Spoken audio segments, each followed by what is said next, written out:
My family sent me to prison for 3 years. Taking the fall for a building collapse my brother caused, one that killed 3 innocent people. In court, my father looked at me and said coldly, "You've always been jealous of him." My brother leaned close and whispered, "Now you pay." For 3 years behind bars. I did cry. I didn't beg. I refused every visit. I did only one thing: I prepared. And the morning those prison gates opened, his empire began to crack. I'm incredibly grateful you're here. Drop a comment below and tell me, where are you watching from? I'm building a global map of listeners. And I want your city on it. Quick note. This story weaves powerful lessons with fictionalized drama for emotional impact and reflection. Any resemblance to actual people or events purely coincidental. But the message I'm sharing with you, that's yours to keep and carry forward. The concrete is cold beneath my fingertips. I press the edge off a plastic spork stolen from breakfast 3 months ago. Sharpened against the floor every night since, into the wall beside my bunk. The scraping sound is soft rhythmic. It's become a kind of meditation. Point 195. The last mark. I step back and stare at the grid I've carved into the grey concrete over 3 years. 5 marks. Then a diagonal slash. Repeat. Repeat, repeat. 219 groups. Every single day I've been locked inside Lincoln Correctional Center. I've added a line every single day. I've reminded myself why I'm here. Not because I'm guilty, because my family wanted me gone. The fluorescent light above my head flickers. It's January in central Illinois, which means the heating system barely works and the windows fog over by dawn. My cellmate Rosa Martinez is still asleep on the top bunk. One tattooed arm draped over the side. She's doing 8 years for armed robbery. She's the closest thing I've had to a friend in here. I run my thumb over the final mark. The plaster dust clings to my skin. Tomorrow morning at 6:00 a.m. I walk out of here. And tomorrow afternoon, Holden Bradford's entire world starts to collapse. I sit on the edge of my bunk and pull the notebook out from under my mattress. 127 pages. I've called it the playbook in my head, though the cover just says legal notes in block letters. It's taken me 3 years to write. Every motion Nathan will file. Every account will freeze. Every lie Holden told that I'm going to unravel line by line until there's nothing left of him but the truth. I flip through it one last time. Phase 1. Freeze assets. Emergency motion. File within 6 hours of release. Phase 2. Expose the design theft. Timestamps in the cloud server. Original blueprints. The award that should have been mine. Phase 3. Cite evidence. Concrete samples. Inspector Douglas Mayer's bribe. $85,000 wired in 3 installments. I know every word by heart now. I've read this notebook so many times. The pages are soft as fabric. But I can't take it with me. Prison rules. No papers leave except through official mail. And even then, they're copied, scanned, logged. I'm not giving the guards a road map to what I'm about to do. So, I'm going to burn it at 7:30. The intercom crackles. Bradford. Phone call. I glance up at Rosa. She's awake now. Sitting on the edge of her bunk. Braiding her hair. Your lawyer? She asks. Yeah. She nods. Good luck out there. Delaney. I meet her eyes. Rose is not a talker. But she's solid. She watched my back when I first got here and didn't know how things worked.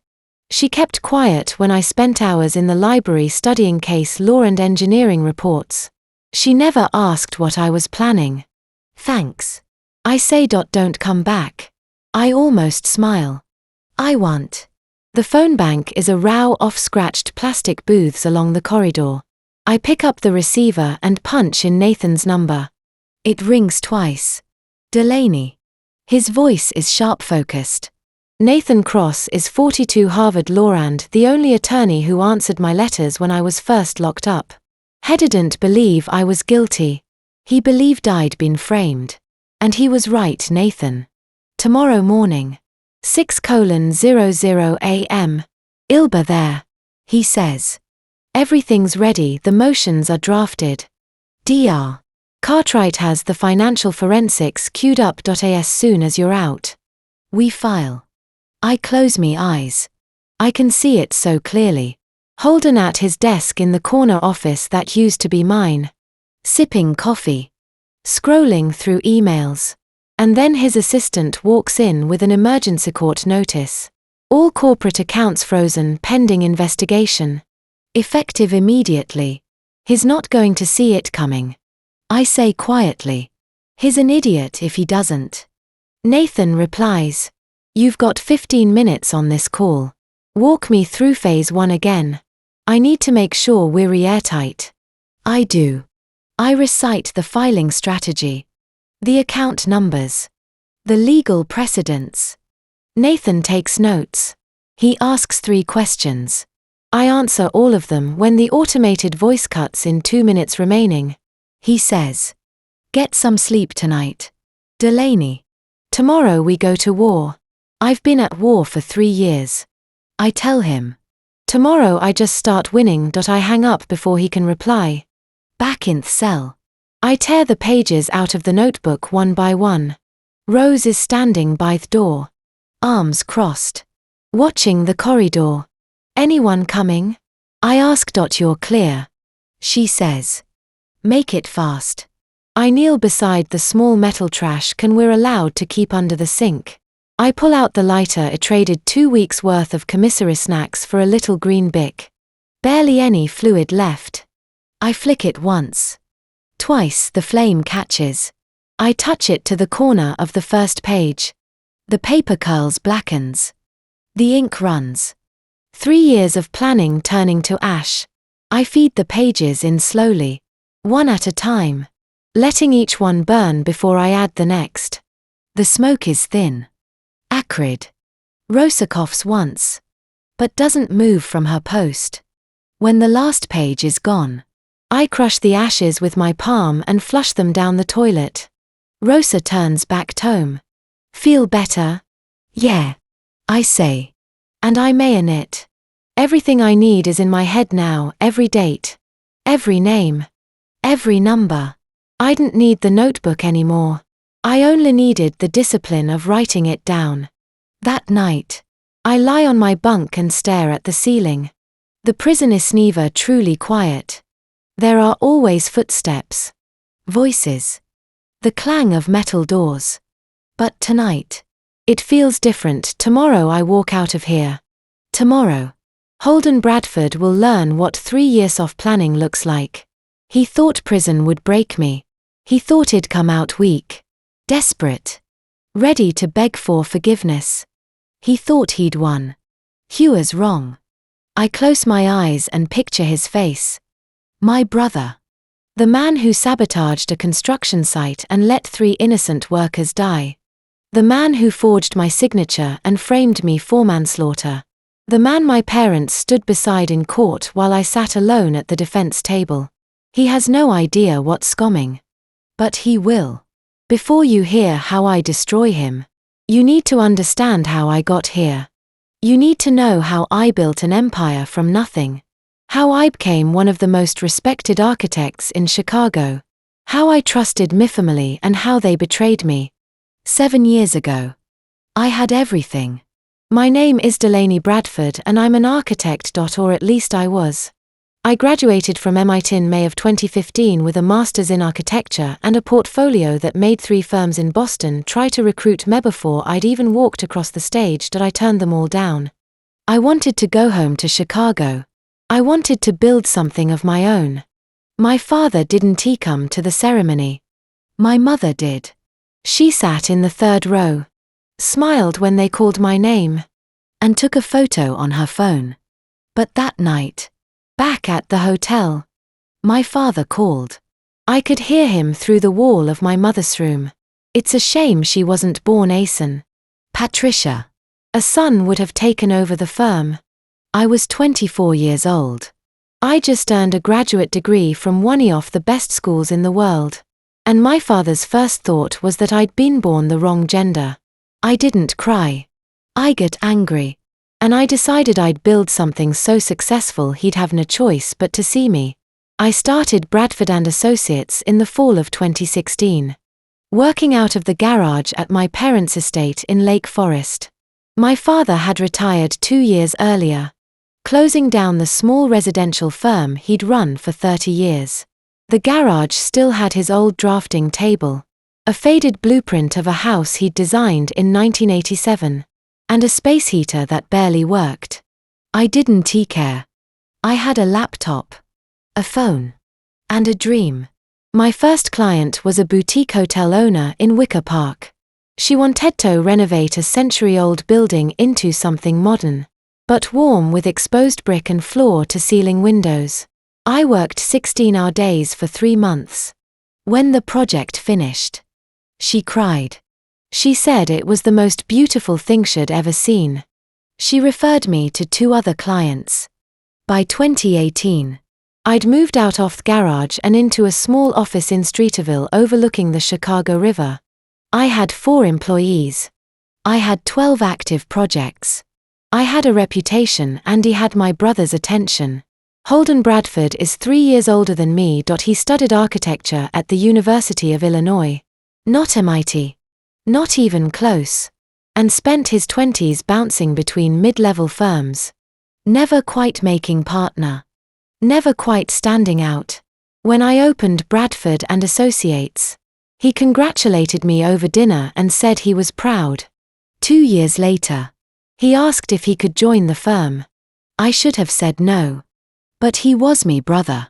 And my parents had been asking me every Sunday dinner whether I'd thought about bringing Holden on board, and my father said it in that careful, disappointed way he always used when he talked to me. My mother said it while pouring wine, her voice soft and apologetic as if she were asking me to forgive her for something. So I said yes. Holden joined Bradford & Associates in January of 2019. I gave him the title of Senior Associate. I gave him his own office. I gave him 3 projects to manage. Within 6 months, I realized he wasn't good. He missed deadlines. He alienated clients with his arrogance. He made design choices that didn't work structurally, aesthetically, financially, and then blamed the engineers when things went wrong. I spent more time fixing his mistakes than I did on my own work. But I didn't fire him because every time I thought about it, I'd hear my father's voice in my head. Family comes first. Delaney. Sunday dinners at the Lake Forest estate were a Bradford family tradition. My mother cooked roast chicken or prime rib. My father opened a bottle of wine from his collection. Holden brought his wife, Vanessa. Owen, my younger brother, usually showed up late, still in his work boots from whatever construction site he'd been consulting on that week. I went because I felt obligated. But I stopped enjoying it. One night in the spring of 2020, I excused myself to use the bathroom and walked past my father's study. The door was cracked open. I heard voices inside. Holden should be leading the firm. My father said. He's older. He's a man. Clients respect that. She built it. Richard. My mother replied. Her voice was quiet. Uncertain. She got lucky. My father said. Holden has the experience. He just needs the opportunity. I stood in the hallway, my hand on the doorframe, and felt something crack inside me chest. I didn't confront them. I walked back to the dining room, finished me meal, and drove home in silence. I did tell anyone what I'd heard, but I started keeping Holden further away from the company's most important projects. In March of 2021, the Chicago Tribune ran a feature on rising architects in the Midwest. The headline read, "The Queen of Chicago Architecture, Delaney Bradford's Meteoric Rise." There was a photo of me standing in front of one of my buildings. a glass and steel mixedustoa in the loop that had won 2 design awards. The article called me visionary, fearless, and one of the most exciting talents in modern American architecture. I brought a copy of the paper to Sunday dinner that week. Holden was already there sitting at the table with a glass of scotch. He picked up the Tribune, read the headline, and set it down without a word. But I saw his hand, his knuckles were white. His jaw was tight. He didn't congratulate me. He didn't say anything at all. That spring, I was nominated for the National Architecture Award, one of the most prestigious honors in the field. The ceremony was in June, held at the Art Institute of Chicago. My mother bought a new dress. Owen wore a suit for the first time in years. Holden came with Vanessa. My father didn't come. He said had a golf trip planned. I won. When they called my name, I walked to their stage, accepted the crystal trophy, and gave a short speech thanking my team, my clients, and my family. I looked out into the audience and found Holden in the 4th row. He was clapping. But his were cold. That night, after the reception, I stood in the lobby of the Art Institute and watched my family leave. My mother hugged me and said she was proud. Owen shook my hand and said, "You earned it." Vanessa smiled politely and said, "Congratulations." Holden was the last to leave. He stopped in front of me, looked at the trophy in my hands, and said, "Enjoy it while it lasts." I didn't understand what he meant, but his hold have because that night my brother decided I had to disappear. The call came on October 15, 2021 at 6:47 in the morning. That morning changed everything. Holden's voice was too calm that I was in my apartment in Lincoln Park when my phone rang at 6:47 a.m. I'd been awake for 10 minutes standing in the kitchen with a cup of coffee watching the sunrise over the lake. It was October 15, a Thursday, cold and grey. The kind of morning where the wind off Lake Michigan cuts right through you. "Get here now, Delaney," Holden said. No greeting. No explanation. Just 4 words. "Column B7's got a problem." I felt me stomach drop.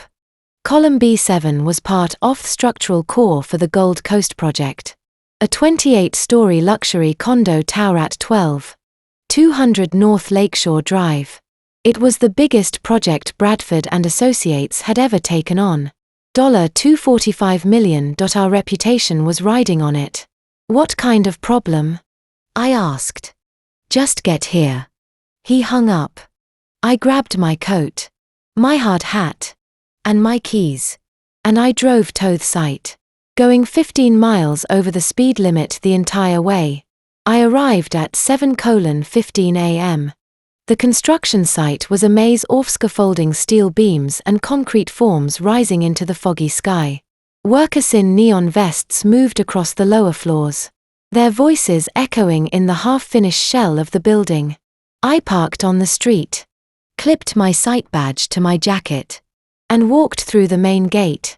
Miguel Santos, the site foreman, met me at the entrance.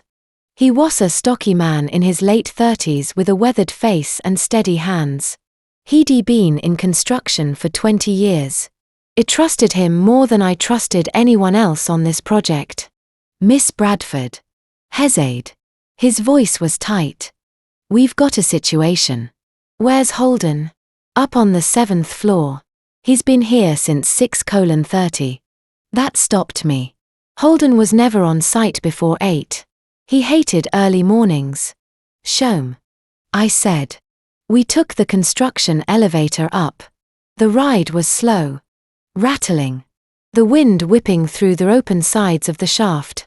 When we reached the 7th floor, I saw Holden standing near the east corner, arms crossed, staring at a massive steel column that rose through the center of the floor, column B7. I walked over to him. "What's going on?" He turned to me. His face was expressionless. "The column's wrong." "What do you mean wrong?" "The dimensions." "He said. They're off. The rebar is too thin. The concrete mix isn't up to spec. I pulled out my phone and opened the digital blueprints. I scrolled to column B7 and compared the specs on my screen to the column in front of me. He was right. The column was wrong. But the specs on my phone didn't match the original design I'd signed off on 6 months ago. I looked at Holden. This isn't my design. He shrugged. I optimized it. We saved $2 million on materials. I felt my blood turn cold. You what? I adjusted the load calculations. He said as if it were the most reasonable thing in the world. We didn't need as much steel. The column still meets code. You can't change structural components without my approval. My voice was rising now. Miguel had stepped back. His eyes darting between us. This is my project, Holden. My design. My responsibility. If this column fails, it won't fail. You didn't know that. A worker walked past you carrying a length of rebar. Another was operating a concrete mixer 20 feet away. There were at least 15 people on this floor. I turned to Miguel. Evacuate everyone now. Delaney. You're overreacting. Holden started. Now. I snapped. Miguel nodded and pulled his radio from his belt. All personnel clear the 7th floor. Everyone down to ground level. Move. The evacuation took 3 minutes. Workers filed toward the elevator in the emergency stairwell, their boots clanging on the metal grating.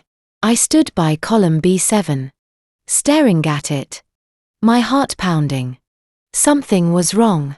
I could feel it. At 7:42 a.m. I heard the crack. It was soft at first. A sound like ice splitting on a frozen lake. I looked up. The top of column B7 was shifting. Run! I screamed. The crack turned into a rumble. The column buckled and a 2-ton steel beam broke loose from the ceiling and came down like a falling tree. I turned and ran toward the stairwell. But the floor was shaking and I couldn't keep my balance. The beam hit the ground behind me. The shock wave knocked me forward. My head slammed into the edge of a concrete form. I felt a sharp blinding pain and then I was on the ground. My vision swimming, blood running into my left eye. The world went silent. And then I heard the screaming. I don't know how long I was on the ground. Maybe 30 seconds. Maybe a minute. When I sat up, the air was thick with dust. My ears were ringing. My head was throbbing. I raked up and touched my forehead. My hand came away red. I looked around. The column had collapsed. The steel beam had crushed part of the floor. And there, 10 feet away from me, half buried under a pile of rebar and concrete, were 3 bodies. Robert Mitchell, 45 years old, steel worker. He had a wife named Sarah and a 3-year-old daughter. James Tucker, 33, crane operator. His mother lived in Neepville. David Rodriguez, 41, site supervisor. He'd worked for Miguel for 12 years. I knew all their names. I crawled toward them. My hands were shaking. There was blood on the concrete. So much blood. And I kept thinking, this isn't real. This can't be real. But it was. I reached Robert first.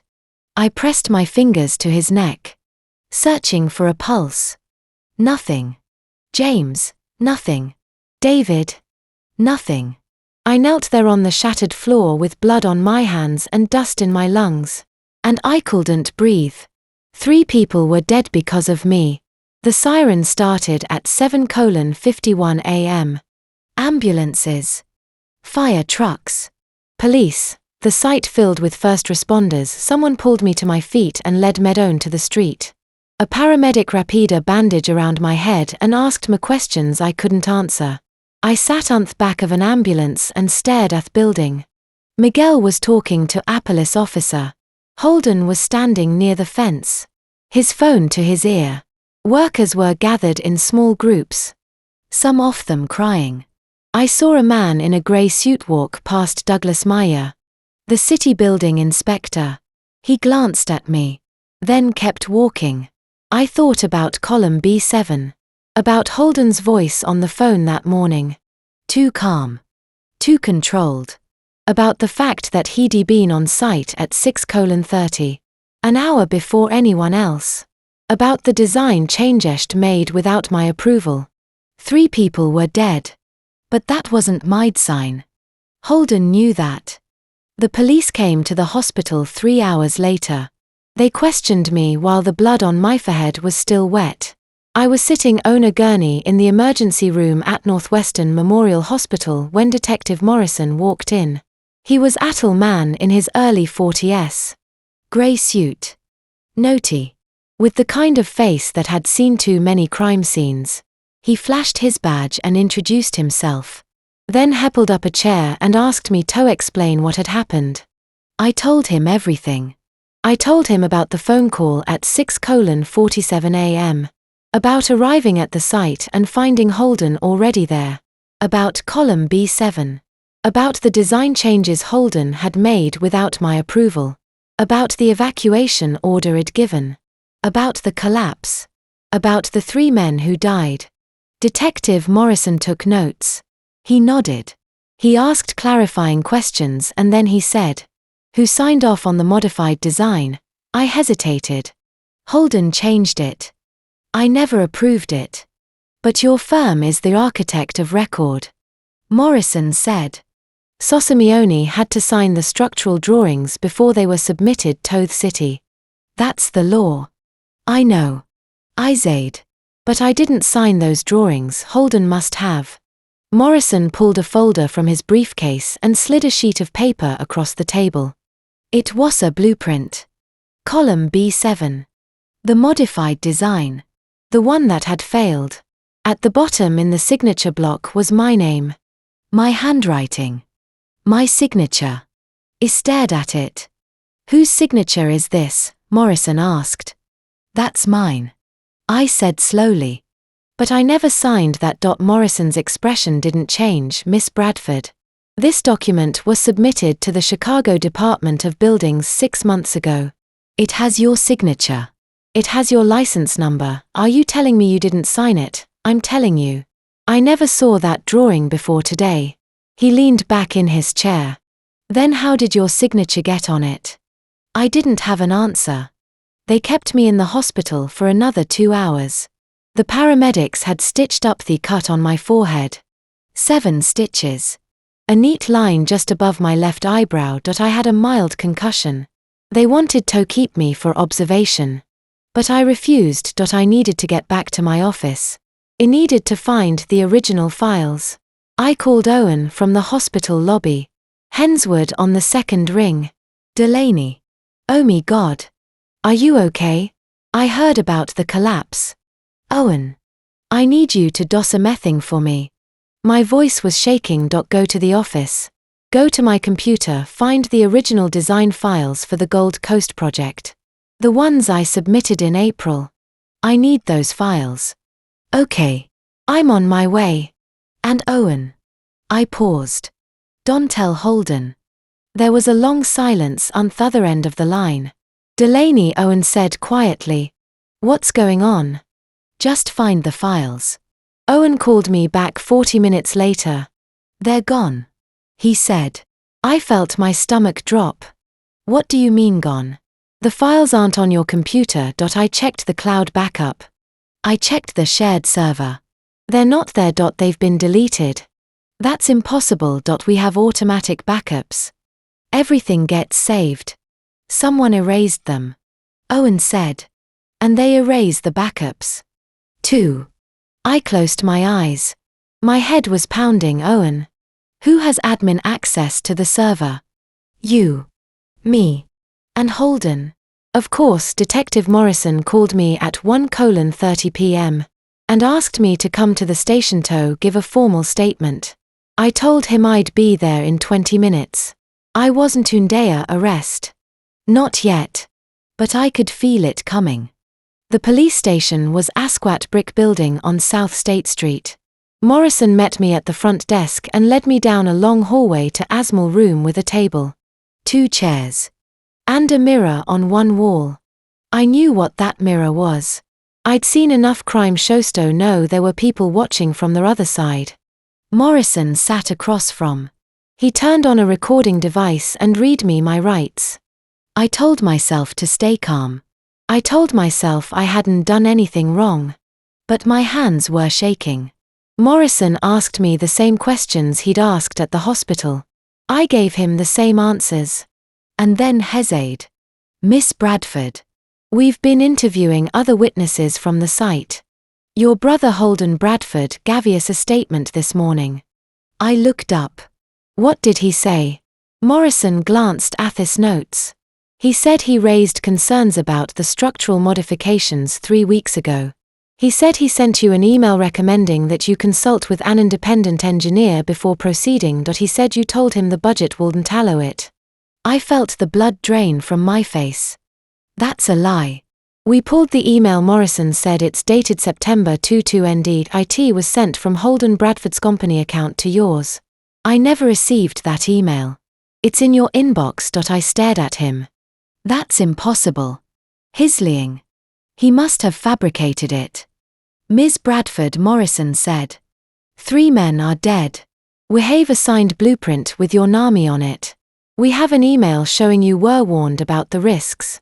We have testimony from your brother saying you ignored his concerns. He leaned forward. Help me understand. What am I missing here? I couldn't speak because I finally understood. Holden hadn't just changed the design. He'd planned this. He'd forged my signature. He'd deleted the original files. He'd fabricate emails. He'd framed me for manslaughter, and he'd done it perfectly. They arrested me at 2:47 p.m. Morrison stood up and said, Delaney Bradford. You're under arrest for involuntary manslaughter and criminal negligence. He read me my rights again. Another officer came in and put handcuffs on my wrists. The metal was cold. I didn't resist. I didn't say anything. I just stood there staring at the wall while they led me out of the interrogation room and down the hallway toward the booking area. And then I saw the cameras. There were reporters waiting outside the station. 12 of them. Maybe more. With cameras and microphones. Someone must have tipped them off. They started shouting questions the moment I stepped through the door. M. Bradford. Did you know the column was unsafe? Do you have anything to say to the families? Were you trying to cut costs? The officer holding my arm kept walking. I kept my head down. The cameras flashed. I heard the click. Click. Click of shutters. There were off-video cameras. This was a per walk. They were parading me in front of the media like I was already guilty. I thought about Robert Mitchell's widow. About James Tucker's mother. About David Rodriguez's sister. They would see thy son the news tonight. They would see mine handcuffs. They would think I killed their loved ones. And maybe I had. They put me in the back of a police car and drove me to the Cook County Jail for processing. I sat in silence. Staring out the window. We passed my office building. 875 North Michigan Avenue. The 34th floor. Where Bradford and Associates had its headquarters. I looked up. Holden was standing at the window. He was watching the car. Watching me. And he was smiling.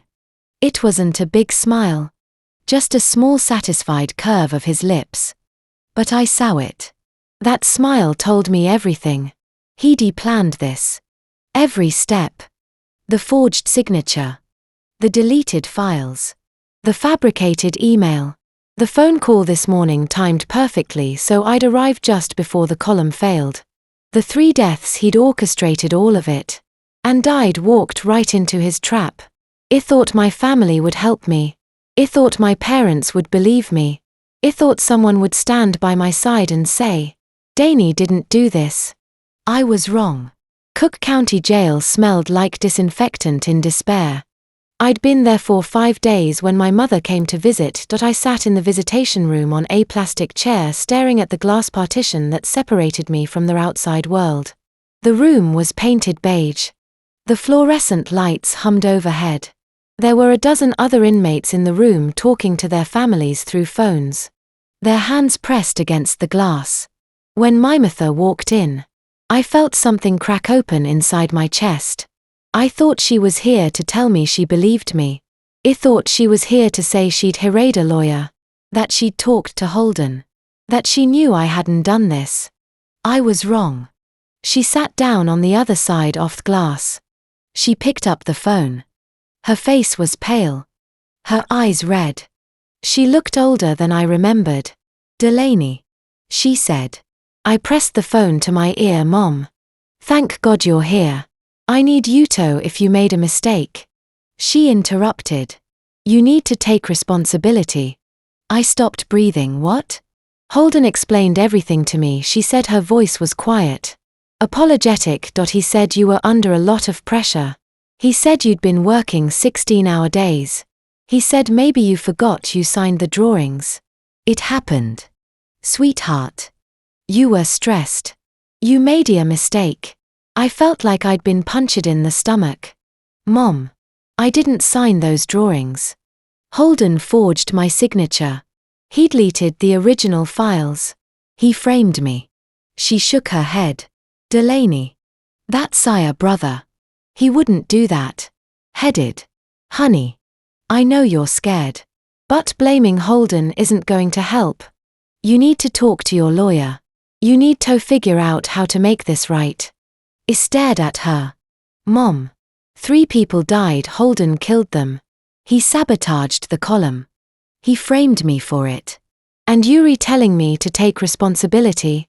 Her eyes filled with tears. "I don't know what else to say. You could say you believe me." She didn't. She hung up the phone, stood up, and walked out of the visitation room without looking back. 2 days later, my father and Holden came to visit together. I should have known what that meant. My father sat down across from me. Holden stood behind him. His arms crossed his face. A mask of concern. My father picked up the phone dully. He said, "No greeting. No warmth. Just my name. Dad. This situation is a disaster," he said. "The media is destroying the firm's reputation. Clients are pulling contracts. The board is talking about liquidation." I felt a surge of anger. 3 people are dead. And you're worried about the reputation. I'm worried about survival, he said sharply. Bradford and Associates employs 62 people. Those people have families, they have mortgages. If the firm collapses, they lose everything. Then help me prove I didn't do this. He shook his head. Holden is going to take over as CEO. He'll stabilize the company. He'll reassure the clients. He'll make sure the firm survives. I looked at Holden. He was watching me with that same calm, satisfied expression he'd had when he stood at the window and watched the police car drive me away. "You can't do that," I said. "I'm still the majority shareholder. You're in jail." My father said, "You can't run the company from here. I own 51% of the shares. You can't just take it from me." "We're not taking it," Holden said. His voice was soft. "Reasonable. We're asking you to transfer your shares to me temporarily until the situation is resolved." I laughed. It was a bitter, hollow sound. "You're insane if you think I'm giving you my company. It's not your company anymore," my father said. "You destroyed it." I hung up the phone. That night, I called Nathan Cross from the jail's payphone. I'd scraped together enough money from my commissary account to pay for a 5-minute call. He answered in the 3rd ring. "Delaney. Nathan. I need you to represent me." There was a long pause. "I can't." "What?" "Your accounts have been frozen." He said. "The court issued an order. Your business assets. Your personal accounts. All of it. I can take your case if you can't pay me. But you said you'd help." I said I'd help if I could. "But I have a practicito run, Delaney. I have bills to pay." "I'm sorry." He hung up. I stood there in the hallway holding the dead phone. staring at the concrete wall. I had no lawyer, no money, no family. I was alone. The court appointed me a public defender the next day. His name was Mark Sullivan. He was 29 years old. Fresh out of law school with bags under his eyes and all-wrinkled suit. We met in a small conference room at the jail. He dropped a stack of files on the table and sat down across from me. "I'm handling 87 active cases right now," he said. "I'm not going to lie to you, Miss Bradford. I don't have time to mount a full defense. The prosecution's case is solid. You signed the drawings. You had authority over the project. 3 men did because of structural failure. If go to trial, you're going to lose. I did sign those drawings." I said. "Can you prove that?" "No. The original files were deleted. Then we need to negotiate a plea deal." "A plea deal?" I stared at him. "I didn't do this." "It doesn't matter," Sullivan said. "What matters is what the jury will believe. And right now, the jury is going to believe you're guilty." He left 20 minutes later. He didn't even take notes. Owen came to visit me the next week. He came alone late in the afternoon when the visitation room was almost empty. He sat down across from me and picked up the phone. "Delaney," he said quietly. "I believe you." I felt tears prick my eyes. "Owen, I know Holden did this." "Hezade, I don't know how yet. But I know, and I'm going to help you." "How?" "I don't know yet. But I'll figure it out." He glanced over his shoulder. Then leaned closer to the glass. "I just need more time. Can you hold on?" I nodded. "Yeah. I can hold on." He hung up. But before he stood up, he pressed his hand against the glass. I pressed mine against the other side. That night, I sat on my bunk in my cell and stared at the concrete wall. I thought about my mother telling me to take responsibility. I thought about my father asking me to hand over my company. I thought about Holden standing behind him, smiling. I thought about the 3 men who died. Robert, James, David. And I thought about the 1,095 days I was going to spend in this place. I pulled the sharpened edge of a plastic spork from under my mattress and pressed it into the wall. 1 mark. Day 1. 1,094 more to go. I didn't pray for rescue anymore. I didn't hope my family would save me. I started planning revenge. The trial began on January 10, 2022. The coldest day of the year. For weeks. It took the jury 3 hours to destroy my life. But I remembered every lie. Every word. Every witness who stood in that stand and lied through their teeth. I would need those lies later. The courtroom was packed. Media in the back, families of the victims in the front. Sarah Mitchell Roberts' widow sat 3 rows behind the prosecution clutching a tissue. She never looked at me. I sat next to Mark Sullivan. He done his best. But his best wasn't henna. Prosecutor Jennifer Walsh was 45 sharp and ruthless. In her opening statement, she pointed at me and said, "This is a case about arrogance. A woman who built an empire and thought the rules didn't apply to her. A woman who cut corners, ignored warnings, and sacrificed safety for profit. Because of her choices. 3 men are dead." I sat perfectly still. I'd learned that any emotion I showed would be used against me. Holden took the stand on day 3. Grey suit. Blue tie. Expression of deep sorrow. He looked like the perfect grieving brother. Jennifer Walsh asked him about me. "Delaney's brilliant," Holden said, his voice soft and pained. "She built Bradford and Associates from nothing. But over the past year, I started to worry. She was working 16-hour days. She wasn't sleeping. She kept talking about proving herself. Proving she was as good as our father." I wrote that down. Every word. Walsh asked if he'd raised concerns about the structural design. Yes. 3 weeks before the collapse. I sent her an email recommending we hire an independent engineer.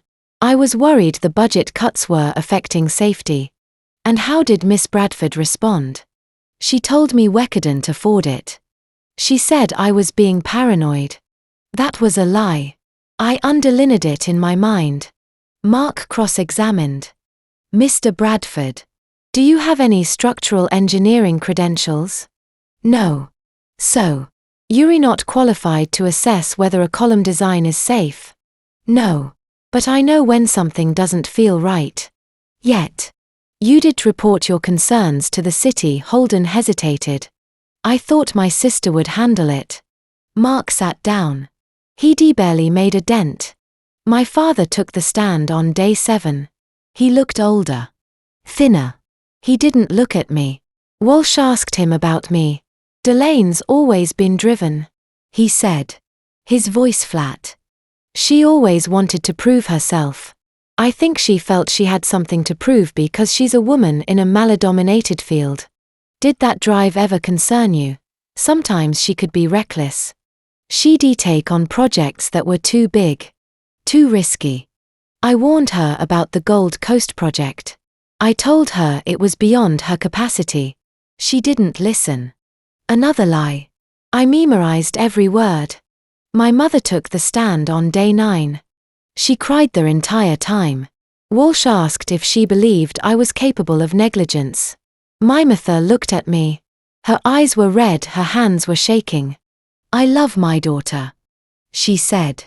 But 3 men are dead. 3 families are grieving. If Delaney made a mistake, she needs to accept the consequences. I didn't cry. I just stared at her. She looked away. I filed that moment away. I would need it later. Vanessa took the stand on day 11. She brought financial records. She testified that I'd been stressed about money, that I'd been arguing with Holden about budget overruns, that I'd said we needed to cut costs. I made a note of every claim. I knew which ones were true and which weren't. Douglas Meyer, the city building inspector, took the stand on day 13. He said I'd pressured him to prove the drawings. He said I'd been insistent and aggressive. I knew the truth. Holden had bribed him with $85,000, but I had no proof. Not yet. I watched him carefully. The way he avoided eye contact.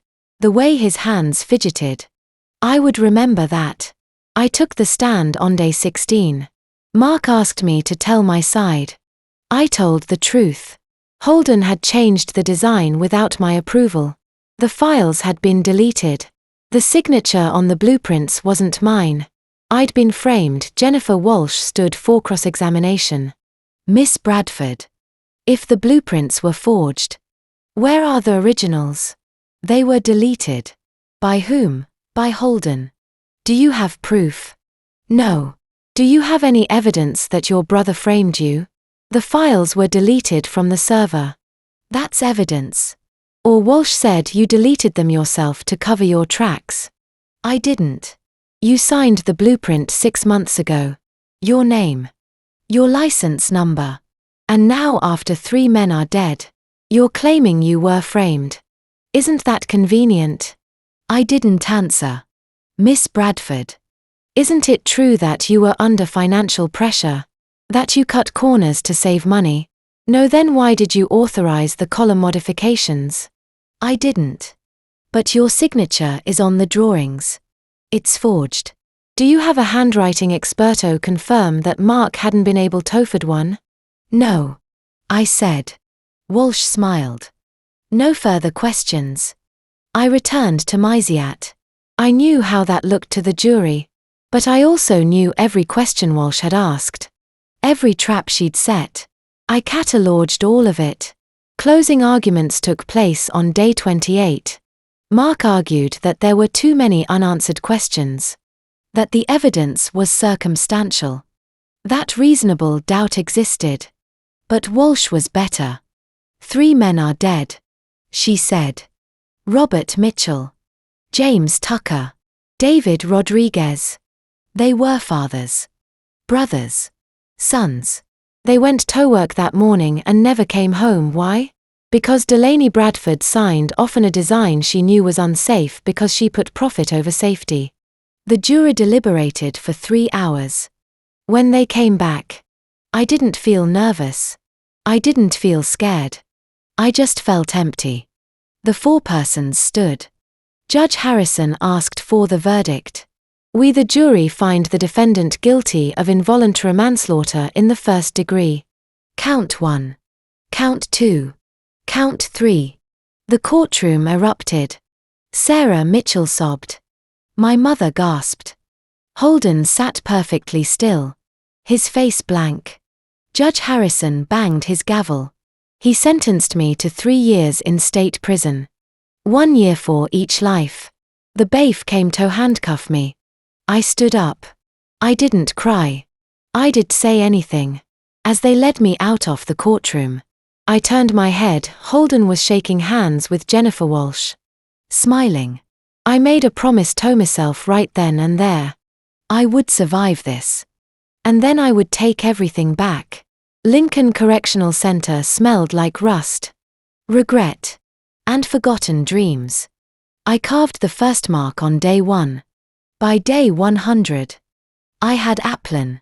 The prison library became my sanctuary. Case law became my weapon. Day 1. I didn't carve a mark. I cried. I lay on the bottom bunk in my cell and stared at the concrete ceiling and cried until Mirib's HDHD. Rosa, my cellmate, didn't say anything. She just turned off the light and let me grieve. I thought about Robert Mitchell's 3-year-old daughter, about James Tucker's mother in Neepville, about David Rodriguez's sister, about the families who thought I'd killed their loved ones. I cried until there were no tears left. Day 30. My mother requested a visit. The guard told me during breakfast. I stared at the form for 10 minutes. Then I checked the box marked refused and handed it back. Rosa watched me from across the table. She didn't ask why. She already knew. Day 100. Rosa asked me why I was really here. We're sitting on our bunks after lights out. The prison never truly silent around us. I told her everything. The collapse. Holden's phone call at 6:47 a.m. The forged signature. The deleted files. The fabricated emails. The trial. She listened without interrupting. When I finished, she said, "You got framed, yeah. You going to do something about it?" I didn't know how to answer that. I had no money. No lawyer. No evidence. I was just inmate number 847293 at Lincoln Correctional Center, serving 3 years for crimes I didn't commit. Day 150. Rosa said, "You need to fight back." How? I asked. I have no money. No lawyer. No evidence. Then get some. She made it sound so simple. But I didn't know where to start. Day 200. I discovered the prison library. It was a small room on the 2nd floor of the education wing lined with metal shelves and fluorescent lights that hummed constantly. Most of the books were donated paperbacks. Romance novels. Thrillers. Self-help books with cracked spines and dog-eared pages. But in the back corner on the bottom shelf, almost hidden behind a stack of old magazines, there were law books. I checked out 3 of them that day. Criminal procedure. Evidence. Appeals. I read them at night sitting on my bunk with the weak overhead light while Rosa slept above me. I took notes on scraps of paper I saved from the commissary. I memorized case names, precedents, procedural requirements. By day 400, I'd read over 50 law books. I knew more about the legal system than I had during my own trial. I understood how Mark Sullivan had failed me. I understood how Jennifer Walsh had manipulated the jury. I understood how Holden had built his perfect frame. Mrs. Eleanor Hughes, the prison librarian, was 67 years old with silver hair and kind eyes. She'd been a paralegal before she retired. She noticed me checking out the same types of books week after week. One afternoon, She approached me at the circulation desk. "You're serious about this?" she said. It wasn't a question, yes. She started bringing me books that weren't in the library, case law textbooks, precedent guides, legal strategy manuals. She never asked why I wanted them. She just smiled and said, "Knowledge is power." Dear. Day 500. I wrote a letter to Nathan Cross. I told him I'd been studying. I told him I'd found procedural errors in my trial. I told him about the forged signature, the deleted files, the fabricated emails. I asked if he'd reconsider representing me. I mailed it on a Monday. Then I waited. He didn't respond. Day 550. Nathan came to visit. He sat across from in the visitation room. His tie loosened his face. Tired. Dark circles under his eyes. He looked older than I remembered. "I got your letter. Hezade. And I'll take another look at your case." I felt something crack open in my chest. Hope. The dangerous kind, the kind that could destroy you if you let it. Day 600. I received a letter from Owen. The prison censors read all our mail. So Owen wrote in code. He asked if I remembered Dad's old blueprints in the basement, where Richard used to store project files from the firm before he retired. I understood immediately. He was asking if I remembered where the old archives were kept. I wrote back, foundation level east wall behind the filing cabinet. I mailed the letter and prayed the census wouldn't understand. Day 700. Owen's reply came in a plain white envelope. 2 words. Found the archives. He found the original design files. The ones Holden had deleted from the server. The ones that proved I hadn't authorized the column modifications. The ones that would prove my signature was forged. I sat on my bunk and read those 2 words over and over until Rosa asked if I was okay. "I'm going to win," I told her. She smiled. "Damn right you are." The 3rd year. Everything came together like pieces of a puzzle I'd been assembling in the dark. Day 900. I finished writing the playbook. 127 pages. Every motion Nathan would file. Every account we'd freeze. Every piece of evidence we'd expose. Every step off my revenge. I wrote it in a spiral notebook I'd bought from the commissariat, my handwriting small and precise to save space. I kept it hidden under my mattress wrapped in a plastic bag. Day 1,000. Nathan visited again. He brought a folder 3 in thick. Inside were copies of the original design files Owen had found. My specifications. My calculations. My signature on the cover page. The real one. Not the forgery. "This is enough for an appeal," Nathan said. "I don't want an appeal," I told him. "I want to walk out of here in 95 days and destroy him." Nathan studied me for a long moment. Then he said, "I'll take your case pro bono. We'll file the motions the day you're released." Why? Because I should have believed you the first time. Day 1,050. Owen sent me 89 documents carefully coded in letters that look like family updates. Building permits. Financial records. Email chains.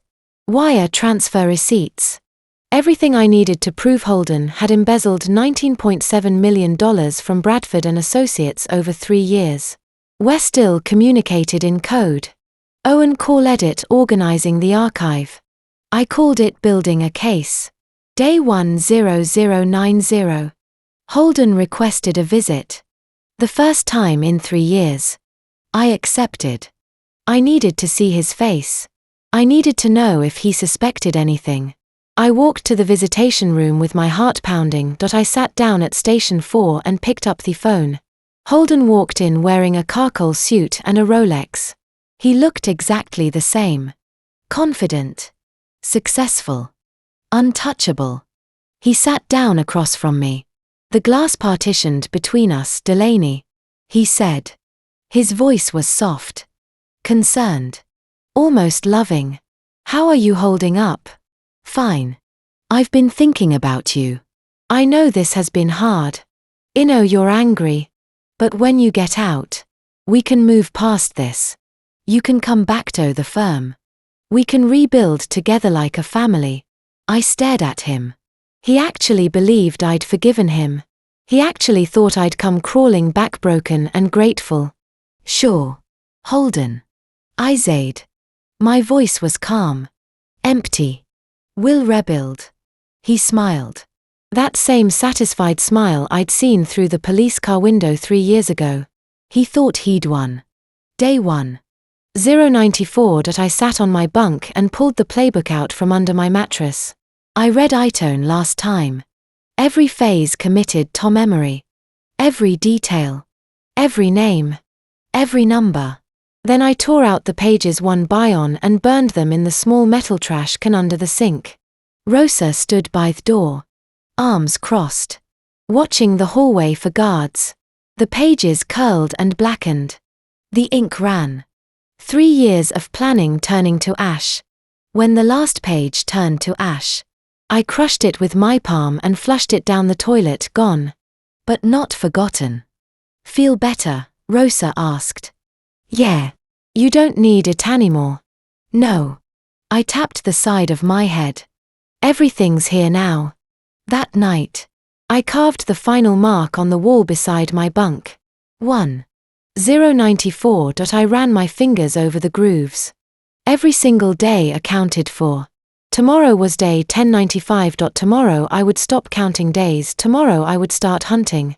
Day 1094. They came as family. They came together.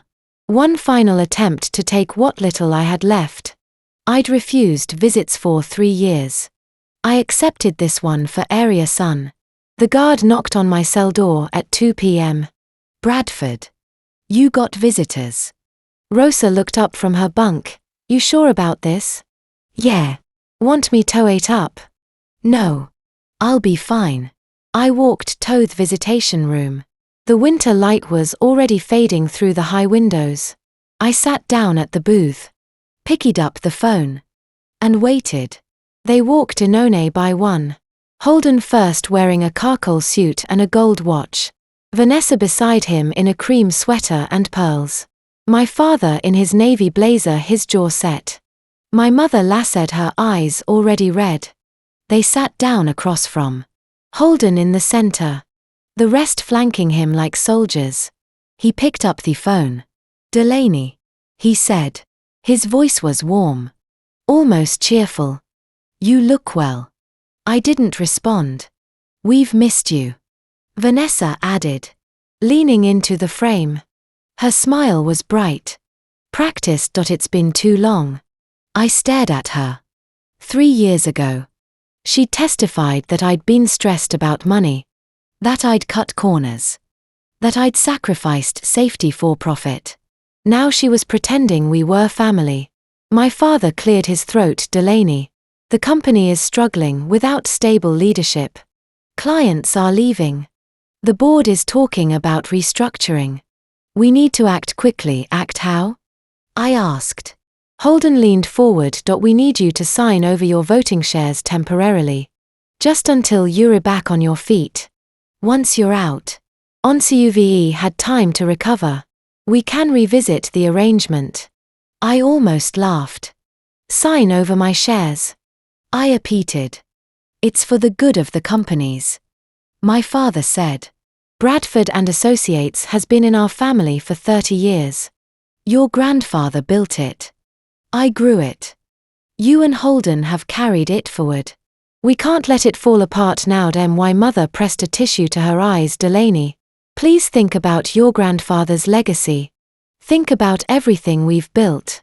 Everything I've built. I said quietly. Holden's smile tightened. We all built it. Delaney, together. Vanessa nodded. It's time to move past this. Let go of the anger. Let go of the blame. Sign the papers and we can start healing as a family. I looked at each of them. My father, who'd told Adjeri I was reckless. My mother, who'd said I needed to accept the consequences. Holden, who'd framed me for murder. Vanessa, who'd lied on the stand. They actually thought I'd give them my company. The door to the visitation room opened. Owen walked in. He was late. Right on schedule. He sat down at the end of the row, picked up the phone on his side, and said, "Sorry. I'm late. Traffic." Holden glanced at him and nodded. "Owen. Good. Maybe you can talk some sense into her." Owen looked at me. His face was carefully neutral. "Delaney, I know you're angry. I get it. But family is about survival. Sometimes we have to put the past behind us and move forward for the sake of the business. For the sake of everyone who depends on us." Holden smiled. He thought Owen was on his side. But I saw it. The flicker in Owen's eyes. The slight tilt off his head. The message he was really sending. "We're ready." I held his gaze for 1 second. Then I looked back at Holden. "No," I said. Holden blinked. "What?" "I'm not signing anything." My father's face hardened. "Delaney, don't be foolish. If you refuse, the board will vote to remove you. You'll lose everything." "I already lost everything," I said. 3 years ago. When you let them send me to prison for something I didn't do." My mother sobbed. "Delaney, please. I spent 1,094 days in here," I said. My voice was calm. Cold. 194 days carving marks on a wall. 1,094 days thinking about what you did to me, and you think I'm going to hand you my company? Holden leaned back. His smile was gone. "You don't have a choice." "Yes, I do. Delaney," my father said, his voice low and dangerous. "You're throwing everything away." "No," I said, "I'm taking back what you stole."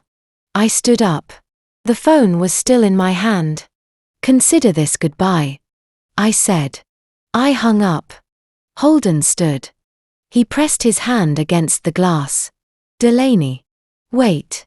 I turned and walked toward the door. My mother screamed my name. My father shouted something I didn't hear. Holden pounded in the glass. I didn't look back. Owen whispered something to Holden. I couldn't hear it through the partition.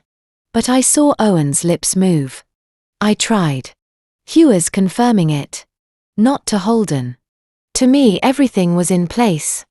I walked back to my cell. Rosa was sitting on her bunk reading a paperback. "How'd it go?" she asked. "Perfect." She grinned. "Tomorrow's the big day." "Yeah. You ready?" I looked at the wall. At the 1,094 marks I'd carved over 3 years. At space where the 195th mark would go. "I've been ready for a long time," I said. That night, I didn't sleep. I lay on my bunk and stared at the ceiling and thought about tomorrow. Tomorrow. The prison gates would open. Tomorrow. I'd walk out into the cold morning air. Tomorrow. Holden would learn what 3 years of planning look like. Tomorrow. They would learn never underestimate a woman who has nothing left to lose.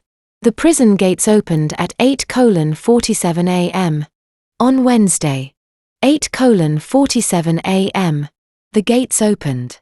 I walked out carrying a plastic bag and 3 years of planning. A black Audi A8 was waiting. Nathan Cross had arrived early.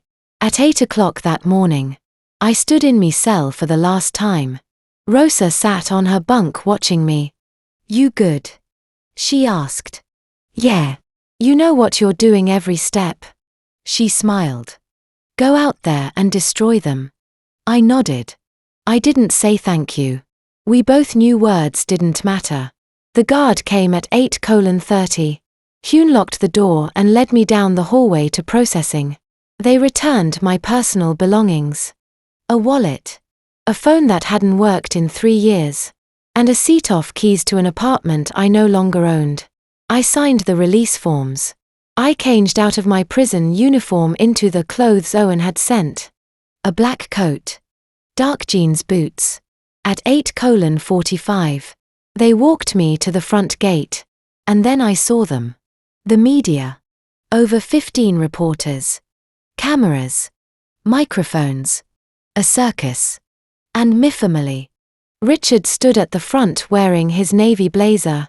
Patricia beside him holding white tulips. Vanessa in aid signer coat. Her hair perfect. Holden in a charcoal suit. His hands in his pocket. Smiling. They'd staged this. A photo op. The loving family welcoming home the convicted daughter. Forgiveness. Redemption. I almost laughed. Owen stood far to the left. Away from the others. He didn't approach. That was the plan. He watched me. His face carefully neutral.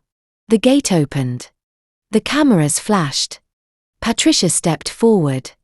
Her arms outstretched the tulips. Trembling in her hands, sweetheart. She said, her voice loud enough for the microphones to catch, welcome home. I walked straight past her. I didn't slow down. I didn't look at her. I didn't take the flowers. I heard them fall to the pavement behind me. Richard reached out. Delaney. I walked past him. 2. Holden's smile faltered. He stepped forward. Blocking me path. Delaney. We need to talk. I met his eyes. For 3 years. I'd imagined this moment. I'd imagined what I'd say. What I'd do. But I didn't say anything. I just looked at him. And then I stepped around him and kept walking. The black Audi pulled up to the curb. Nathan stepped out of the driver's side and opened the back door. He said loud enough for the cameras. Your car is ready. Miss Bradford. I slid into the back seat. The door closed. The noise. The shouting reporters. My mother's voice calling my name. The cameras clicking. All of it cut off. Through the tinted window. I watched the scene unfold. The reporters swarmed my family. Patricia's hand hung limp at her side. The tulips scattered on the ground. Holden stared at the license plate. His jaw tight. Nathan got into the driver's seat and pulled away from the curb. We didn't speak for the first 5 minutes. I stared out the window. The landscape changed from flat, empty fields to suburbs. Then to the Chicago skyline rising in the distance. Nathan glanced at me in the rearview mirror. The penthouse is ready. Dr. Cartwright is waiting. Take the long way. I said. I went to see the city. Nathan nodded and took the exit toward downtown. We drove through the loop. Past the glass towers and limestone facades. Past the buildings I designed. The mixed-use development on Wacker Drive. The office tower on Lasalle Street. The hotel in River North. They were all still standing. My work. My legacy. And then we turned on to Lakeshore Drive and I saw it. The Gold Coast Tower. 200 North Lakeshore Drive. 28 stories off, glass and steel gleaming in the winter sun. It was finished. Stop here. I said. Nathan pulled over. I got out of the car and stood on the sidewalk, staring up at the building. 3 men had died here. Robert Mitchell. James Tucker. David Rodriguez. Holden had killed them. He'd sabotaged column B7. He'd framed me for it. He'd walked away clean. But not anymore. Today. I said quietly. Everyone will know the truth. Nathan stood beside me. How long until Holden realizes the accounts are frozen? I turned to him. What time is it? 9:30. He's giving a keynote at the AI conference at 2 this afternoon. I said the corporate card will decline when Hetries to pay for lunch around noon. Nathan raised an eyebrow. You timed it for the middle of his speech. No. I smiled. It was the first time I'd smiled in 3 years. I timed it so he'd be on stage in front of 300 architects when his assistant walks in and tells him his accounts are frozen. Nathan stared at me. Then he laughed. You're terrifying. Good. We got back in the car. Nathan pulled on to Lakeshore Drive, heading south toward the loop. Phase 1 begins now. I said. Nathan nodded. Dr. Cartwright has the forensic audit ready. I've drafted the emergency motions.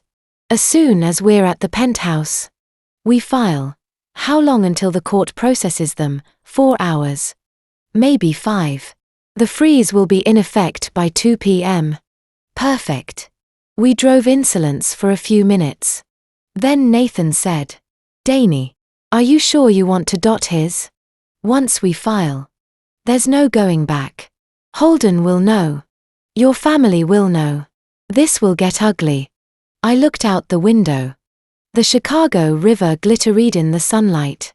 The city I'd helped build stretched out in every direction. It's already ugly. I said, I'm just evening the score. The penthouse overlooked the Chicago River. Floor 42. Florida ceiling glass. A war room disguised as luxury. Phase 1 had just begun. By tonight, Holden would lose the first thing he stole control. I stood in the bathroom of the penthouse for 10 minutes before I turned on the shower. 3 years. I hadn't had privacy in 3 years. I'd showered in a concrete stall with 5 other women, cold water 3 minutes max. Now I stood in front of Italian marble in polished chrome. The water was hot. The towels were soft. I closed my eyes and let the steam fill the room. For 30 seconds I let myself feel it. The relief. The exhaustion. The weight of 1,095 days. And then I stepped out. Dried off. And got dressed. There was work to do. The war room was a corner office with a mahogany table. 3 laptops. And stacks of documents. Nathan was already there typing. A woman I did recognize stood by the window. A tablet in her hand. She turned when I walked in. She was 58 with sharp grey eyes and a nonsense posture. She wore a black blazer and a slight smile. Delaney Bradford. She said, I'm Dr. Helen Cartwright. Former federal prosecutor. Current pain in the ass consultant. She extended her hand. Welcome back. Let's destroy them. I shook her hand. Glad to be here. Nathan looked up from his laptop. Delaney. I've drafted the emergency motions. Freeze all corporate accounts tied to Holden's signature authority. Injunction against board actions without forensic audit. We're ready to file. Good. I sat down at the table. Show me the documents. Nathan slid a folder across the table. 89 pages. Financial records. Wire transfers. Email chains. Building permits. Everything Owen had collected over 3 years. I started reading. 15 minutes in.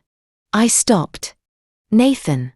This email from Holden to Douglas Meyer. The one about the inspection approval. What about it?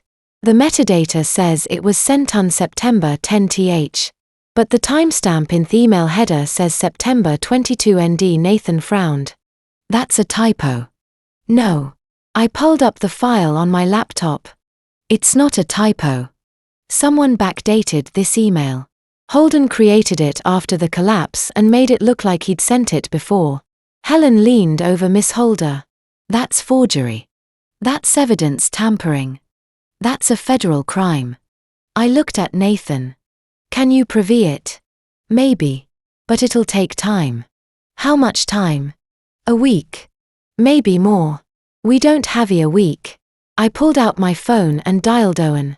He answered on the second ring. Delaney. Owen. I need you to pull the server logs for Holden's email account. September through October 2021. I need the creation timestamps for every message he sent to Douglas Meyer. Why? Because he forged evidence and I need proof in the next 20 minutes. Owen was silent for 3 seconds. Then he said, I'll call you back. At 1:30 p.m. Owen called back. I have it. The email was created on October 20th. 2 days after you were arrested. Holden backdated it to make it look like he'd warned you.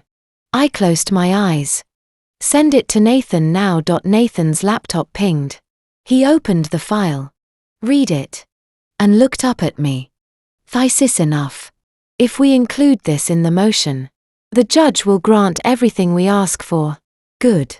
I checked my watch. What time is Holden's keynote? 2:00 p.m. He is presenting with the CEO of Midwest Development. They're announcing a partnership.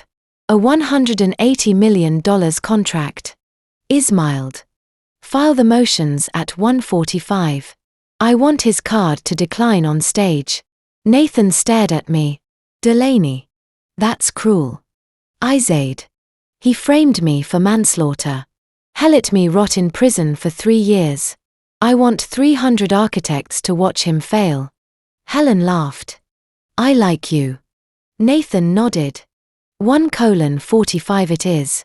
At 1:45 p.m. Nathan filed the emergency motions electronically. 3 motions. Freeze all corporate accounts under Holden Bradford's authority. Injunction against board meetings, mandatory forensic audit. At 1:48 p.m. Helen called Judge Harrison. Walter. It's Helen Cartwright. I'm calling int hat favor from the Meridian case. She paused.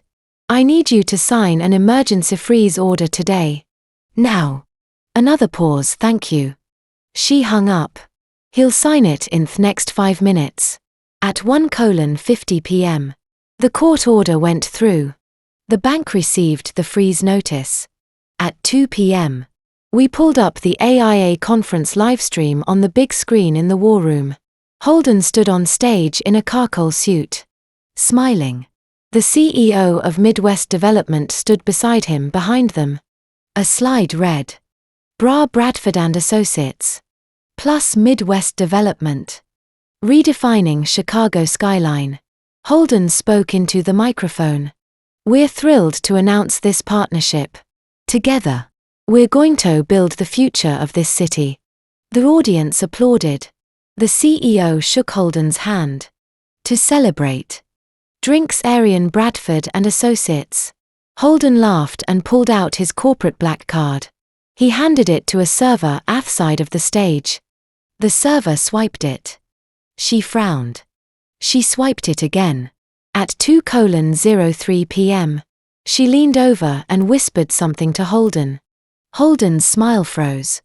He took the card back. He tried it himself at a payment terminal on the table. Declined. He tried again, declined. He tried a third time, declined. The audience started whispering. The CEO of Midwest Development stopped mid-handshake and stepped back. Holden's phone buzzed. He pulled it out. His face went white. Live stream. We could see him mouth the words. What the fuck? I closed the laptop. Phase 1 complete. I said. Nathan exhaled. Jesus. Helen raised her coffee cup. To revenge. That night, I stood at the window of the penthouse and looked out over the city. The lights of Chicago stretched out in every direction. The river glittered below. Nathan came to stand beside me. What's next? Phase 2. Tomorrow. Miguel Santos holds a press conference. He's going to tell the truth about what he saw on October 15th. The forensic report goes public. And Phase 3. I smiled. Vanessa learns about Sophia. Nathan raised an eyebrow. Holden's mistress, yeah. Owen has the hotel receipts. The text messages. The photos. Vanessa's going to flip. And when she does, she's going to hand us everything. You've thought of everything. I had 3 years. Holden's phone rang 47 times before sunrise. By 9:00 a.m. The Chicago Tribune headline screamed. Structural sabotage in Gold Coast deaths. Miguel Santos had waited 3 years to tell the truth. Holden woke up at 6:30 a.m. to 47 missed calls. I know because Nathan told me he'd been monitoring Holden's phone records since yesterday. 47 calls. Board members. Clients. The bank. His lawyer. Reporters. Holden sat up in bed and opened the first link his assistant had sent him. A leaked forensic report. 112 pages. Expert analysis proving the signature on the modified blueprints was forged. Metallurgy reports showing their bar in column B7 was 30% weaker than code required. Financial records showing Holden had embezzled $19.7 million over 3 years. By 7:00 a.m. Vanessa was standing in the doorway of their bedroom holding her phone. "Did you forge it?" she asked. Holden looked up. "It's complicated." "Did you forge it, Vanessa?" "Listen. Answer the question." He didn't. She walked out. At 8 a.m. The Chicago Tribune ran the story on the front page. Side-by-side comparison of my original blueprints and Holden's modified version. A quote from an anonymous structural engineer. "The changes reduced load-bearing capacity by 30%. This was negligence at best. Sabotage at worst." By 8:30. Every major news outlet in Chicago had picked up their history. At 9:00 a.m. Miguel Santos held a press conference. I watched it from the penthouse. Nathan sat beside me. Laptop open. Helen stood by the window. Arms crossed. Miguel stood in front office house in Pilsen. A small brick bungalow with a chain-link fence. He wore a flannel shirt and jeans. His hands were shaking. A dozen reporters crowded the sidewalk, cameras rolling. "My name is Miguel Santos," he said. His voice was quiet. Unsteady. "I was the site foreman on the Gold Coast project. I was there the morning of October 15, 2021. I saw what happened." He paused. He looked down at his hands. "I saw Mr. Holden Bradford arrive at the site at 6:30 that morning. An hour before Mrs. Delaney Bradford. He told me he'd made modifications to column B7. He said it would save money. I told him it didn't look safe. He told me to keep my mouth shut. He said, 'Don't tell Delaney.'" Our porter shouted a question. Miguel held up his hand. "I should have said something. I should have reported it. But Mr. Bradford threatened my job. Hezade if I caused trouble. He'd make sure I never worked in construction again." Miguel's voice cracked. "But 3 people died. Robert Mitchell. James Tucker. David Rodriguez. They were my friends. And Miss Delaney Bradford went to prison for something she didn't do. I can't Bessalent anymore." He stepped back. The reporters surged forward, shouting questions. Miguel didn't answer. He walked inside and closed the door. Nathan looked at me. "He did great." "Yeah, are you okay?"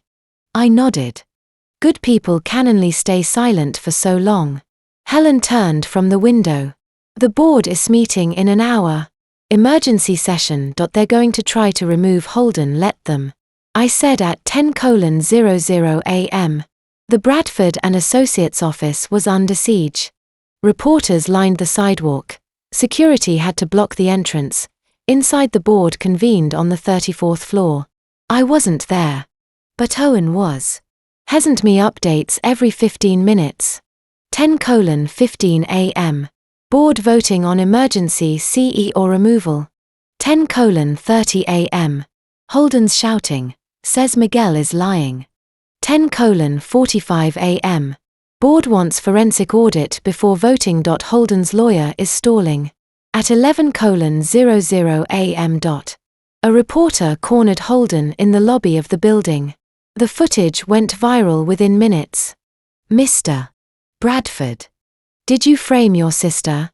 Holden's face was pale. His jaw tight. "No comment." "Did you forge her signature?" "No comment." "Did you sabotage the Gold Coast project?"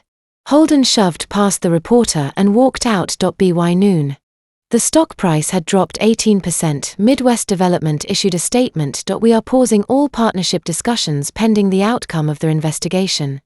3 clients pulled their contracts. 2 more demanded meetings. At 1:00 p.m., Owen held a press conference of his own. He stood outside the Bradford and Associates building wearing a suit.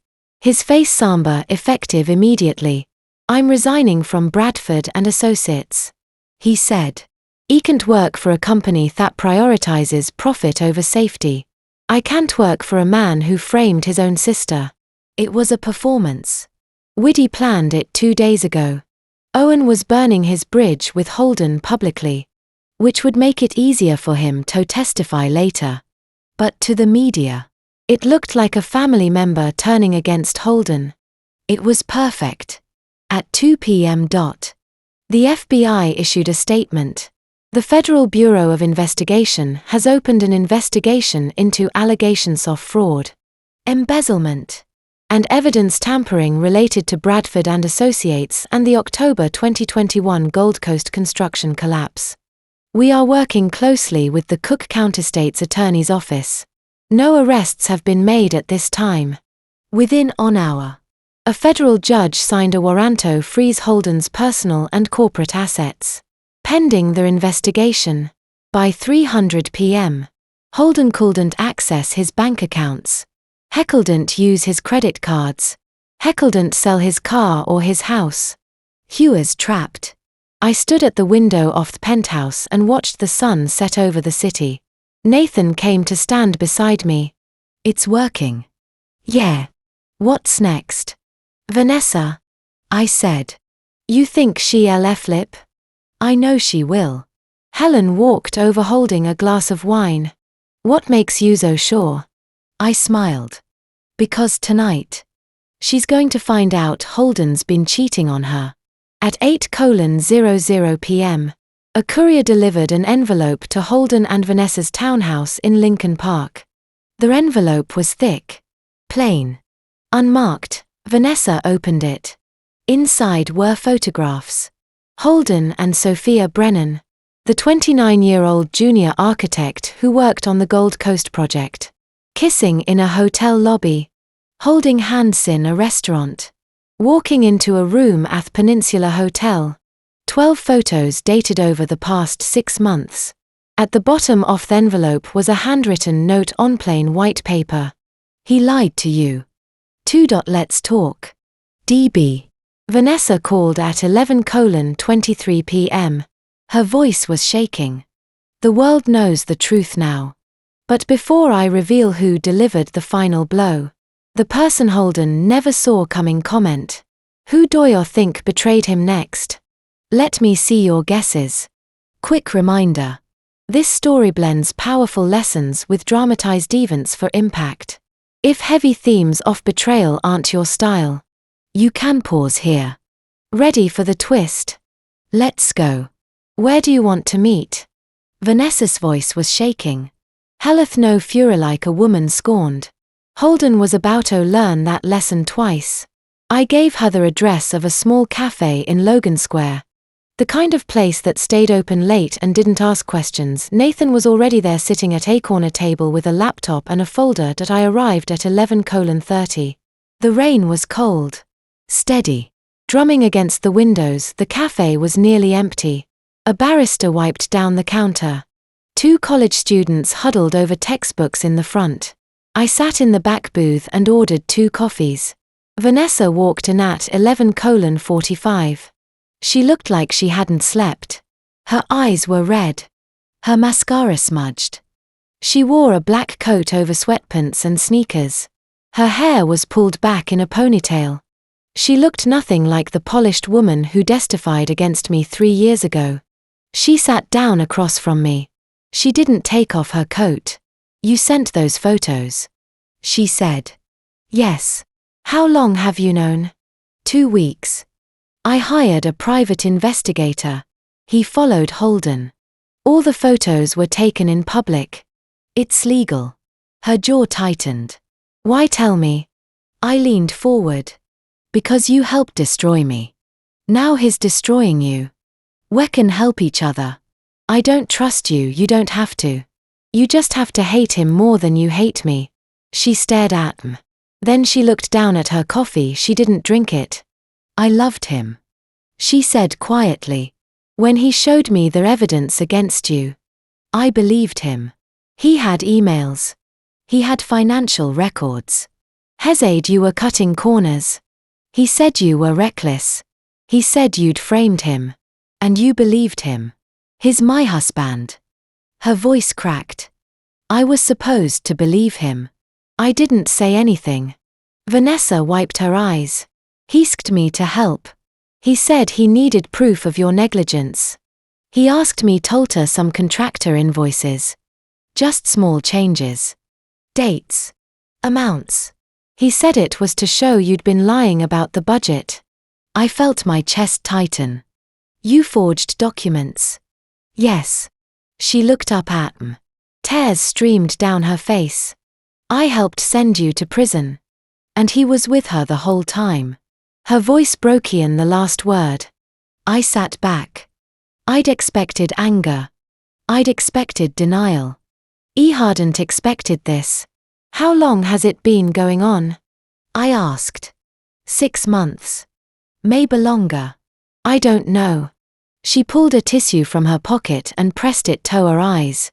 He told me he was working late. He told me he was meeting clients.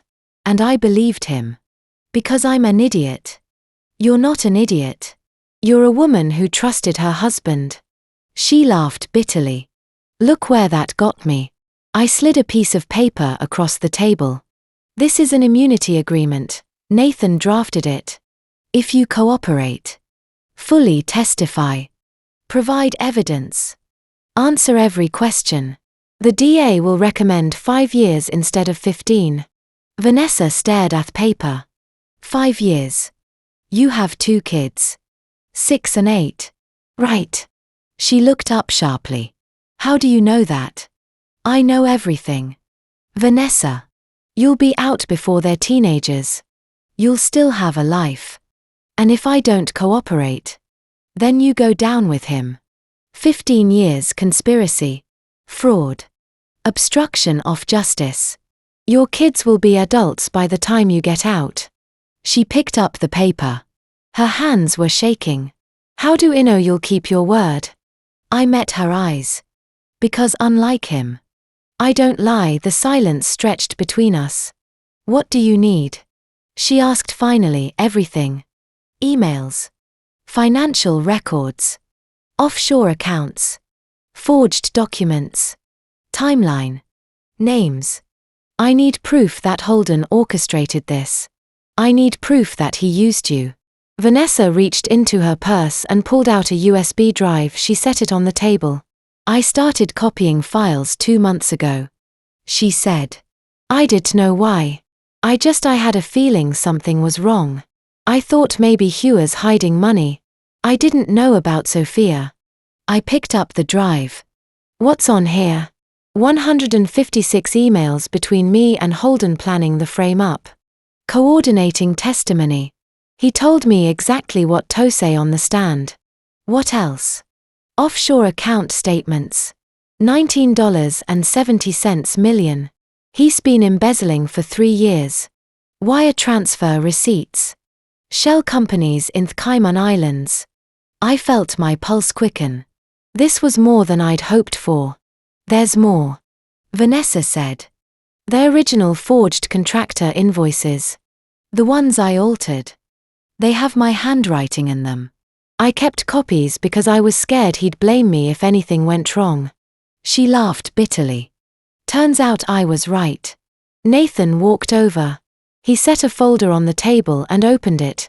Inside was the immunity agreement. 3 pages. Legal language. Signatures at the bottom. Read it carefully. Nathan said once you sign, you're committed. Vanessa read. It took her 5 minutes. Then she looked up at me. I want one more thing. What immunity covers?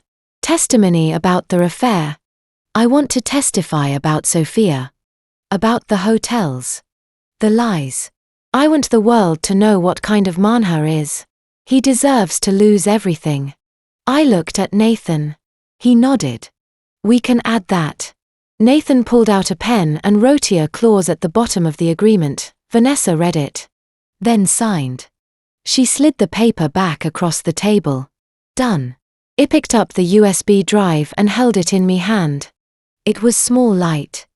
It felt like nothing. But it was everything. Nathan put the signed agreement in his folder. This will end him. I looked at Vanessa. Do you hate me? She was quiet for a long moment. Then she said, yes. But I hate him more. For now. That's enough. I nodded. For now. That's enough. 3 days later. FBI agents arrived with a warrant. Vanessa's testimony was 47 pages. Every word was true. The FBI didn't knock gently. 6:00 a.m. Thursday. 16 agents descended. 6:00 a.m. Thursday. 16 agents file box search warrant. By noon. 847 documents had been seized. By nightfall. Holden was in custody. The FBI arrived in 6 black SUVs. They didn't knock, they used a battering ram on the glass doors of Bradford & Associates and flooded the lobby. I wasn't there. But Nathan called me at 6:15 a.m. and told me everything.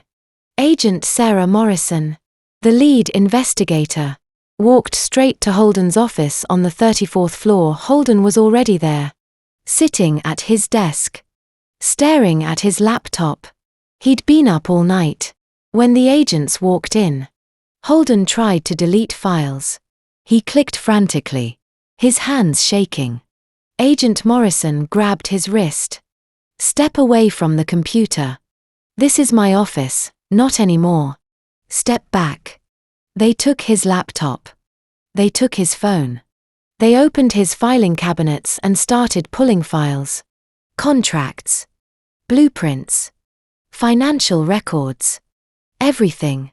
By 7:30, they defilled 23 boxes. At 7:45 a.m. Agent Morrison read Holden his rights. Holden Bradford. You are under arrest for wire fraud, embezzlement, perjury, and evidence tampering. They handcuffed him, they walked him through the office, past employees who stared in silence, past the elevator down to the lobby where the cameras were waiting. The perp walk. Holden's face was pale. His eyes wild. As they let him out, he turned to the cameras and screamed, "My sister Isling. She's a murderer. This is aced up." The footage went viral within an hour. At 9:00 a.m.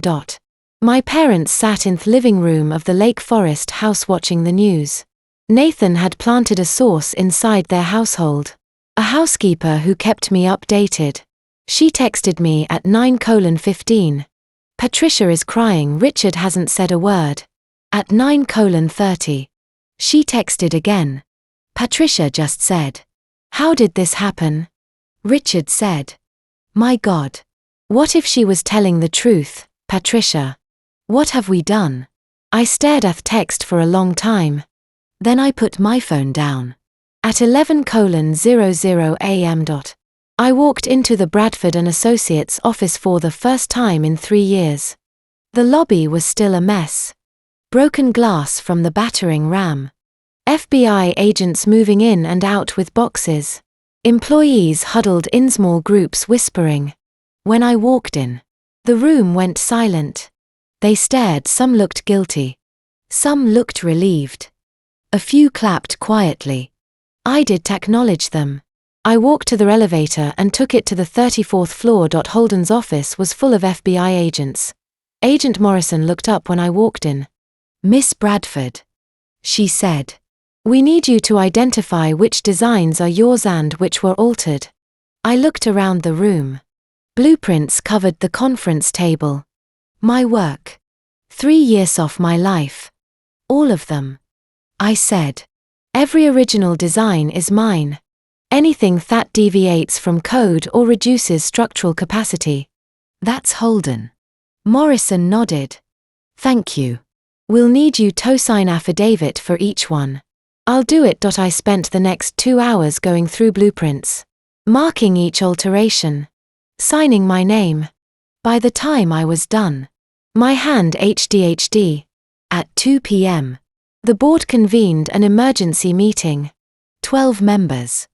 7 in person. 5 on Zoom. Nathan and I sat at one end of the table. Owen sat beside me. Nathan stood and presented a summary of the evidence. Forged signatures. Embezzled funds. Offshore accounts.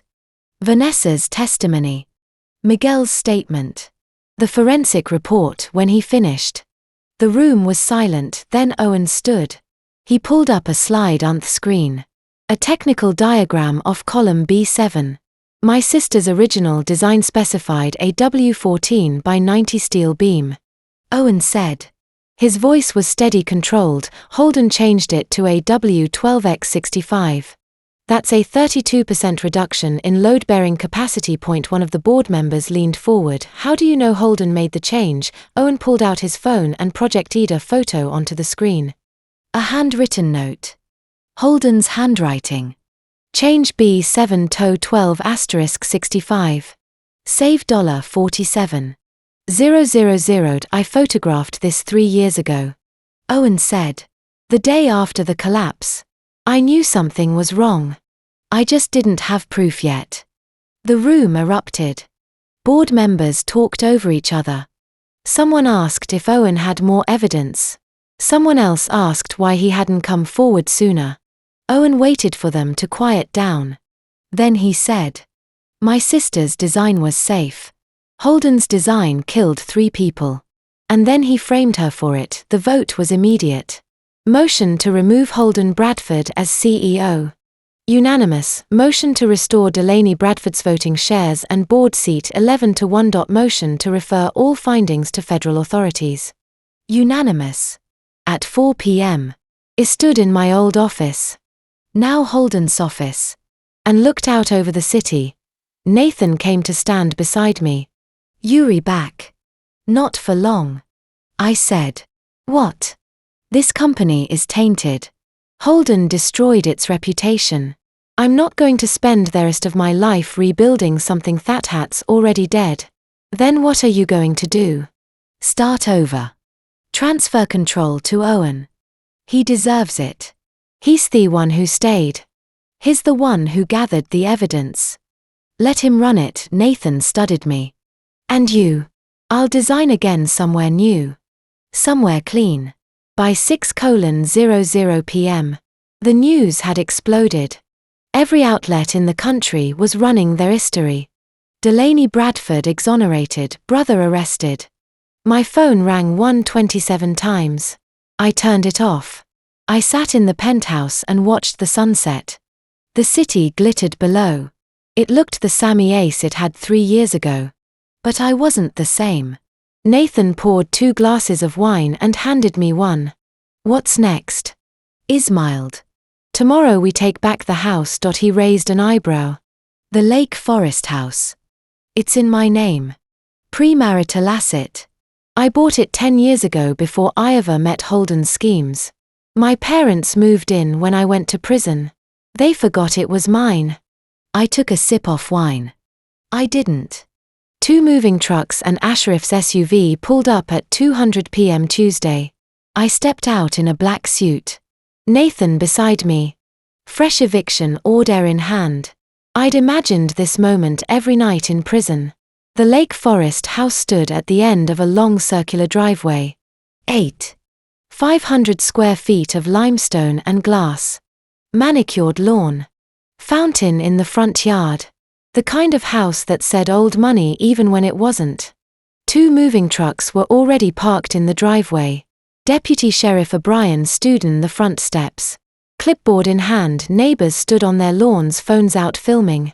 My family had already packed. 3 suitcases and 2 duffel bags sat on the front steps. Patricia stood beside them. Her hands shaking. Richard stood behind her. His face pale.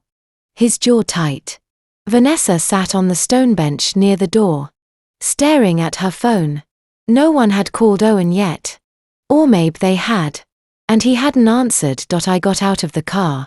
Nathan followed. We walked up the driveway. Deputy O'Brien nodded at me. Miss Bradford, deputy. He read the eviction order aloud. By order of the Cook County Circuit Court. Richard and Patricia Bradford are to vacate the premises immediately. Personal belongings only. All property purchased with corporate funds or under investigation for asset forfeit must remain. Patricia broke first. She dropped the jewelry box she was holding. It clattered on the stone steps. She ran toward me, her arms outstretched. Delaney, please. This Isa home. Think about your father Sheilth. Think about. I walked straight past her. I didn't stop. I didn't slow down. I didn't look at her. Patricia collapsed on the steps, sobbing. Richard tried to hold it together. He straightened his shoulders and cleared his throat. Think about what you're doing. The news. The stock. The family name. I turned to him. My voice was cold. The news is already full of it. I didn't care about the stock and the family name. I smiled. You destroyed that yourself. Richard's face crumpled. Owen's car pulled up 10 minutes later. He got out slowly. His face carefully neutral. He walked to the steps and put his hand on Patricia's shoulder. Mom, he said quietly. She's angry. Let Herb. Patricia looked up at him. Her face is tray with tears. Owen. Talk to her, make her understand. Owen glanced at me. Our eyes met. There was no warmth in his expression. But there was something else. Solidarity. He turned back to Patricia. I can try. He walked over Tom. He spoke loud enough for everyone to hear. Delaney. Please calm down. They're still our parents. But his eyes said something different. You're doing the right thing. Richard grabbed Owen's arm. Tell her. Owen. Tell her she's being unreasonable. Owen looked at him. Then he looked at the house. Then he looked back at Richard. You made your choice, Owen said quietly. You testified against her.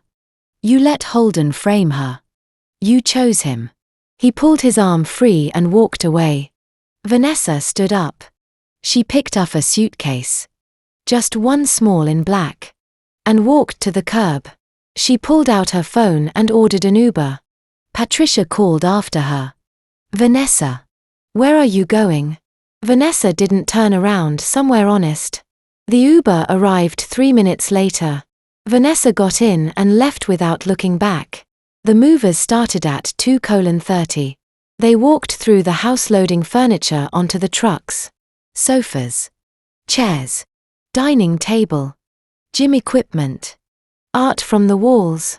Patricia screamed when they took the painting from the living room. A landscape oil on canvas. Her mother's favorite. That's my mother's painting. She yelled. You can take that. Deputy O'Brien checked his clipboard.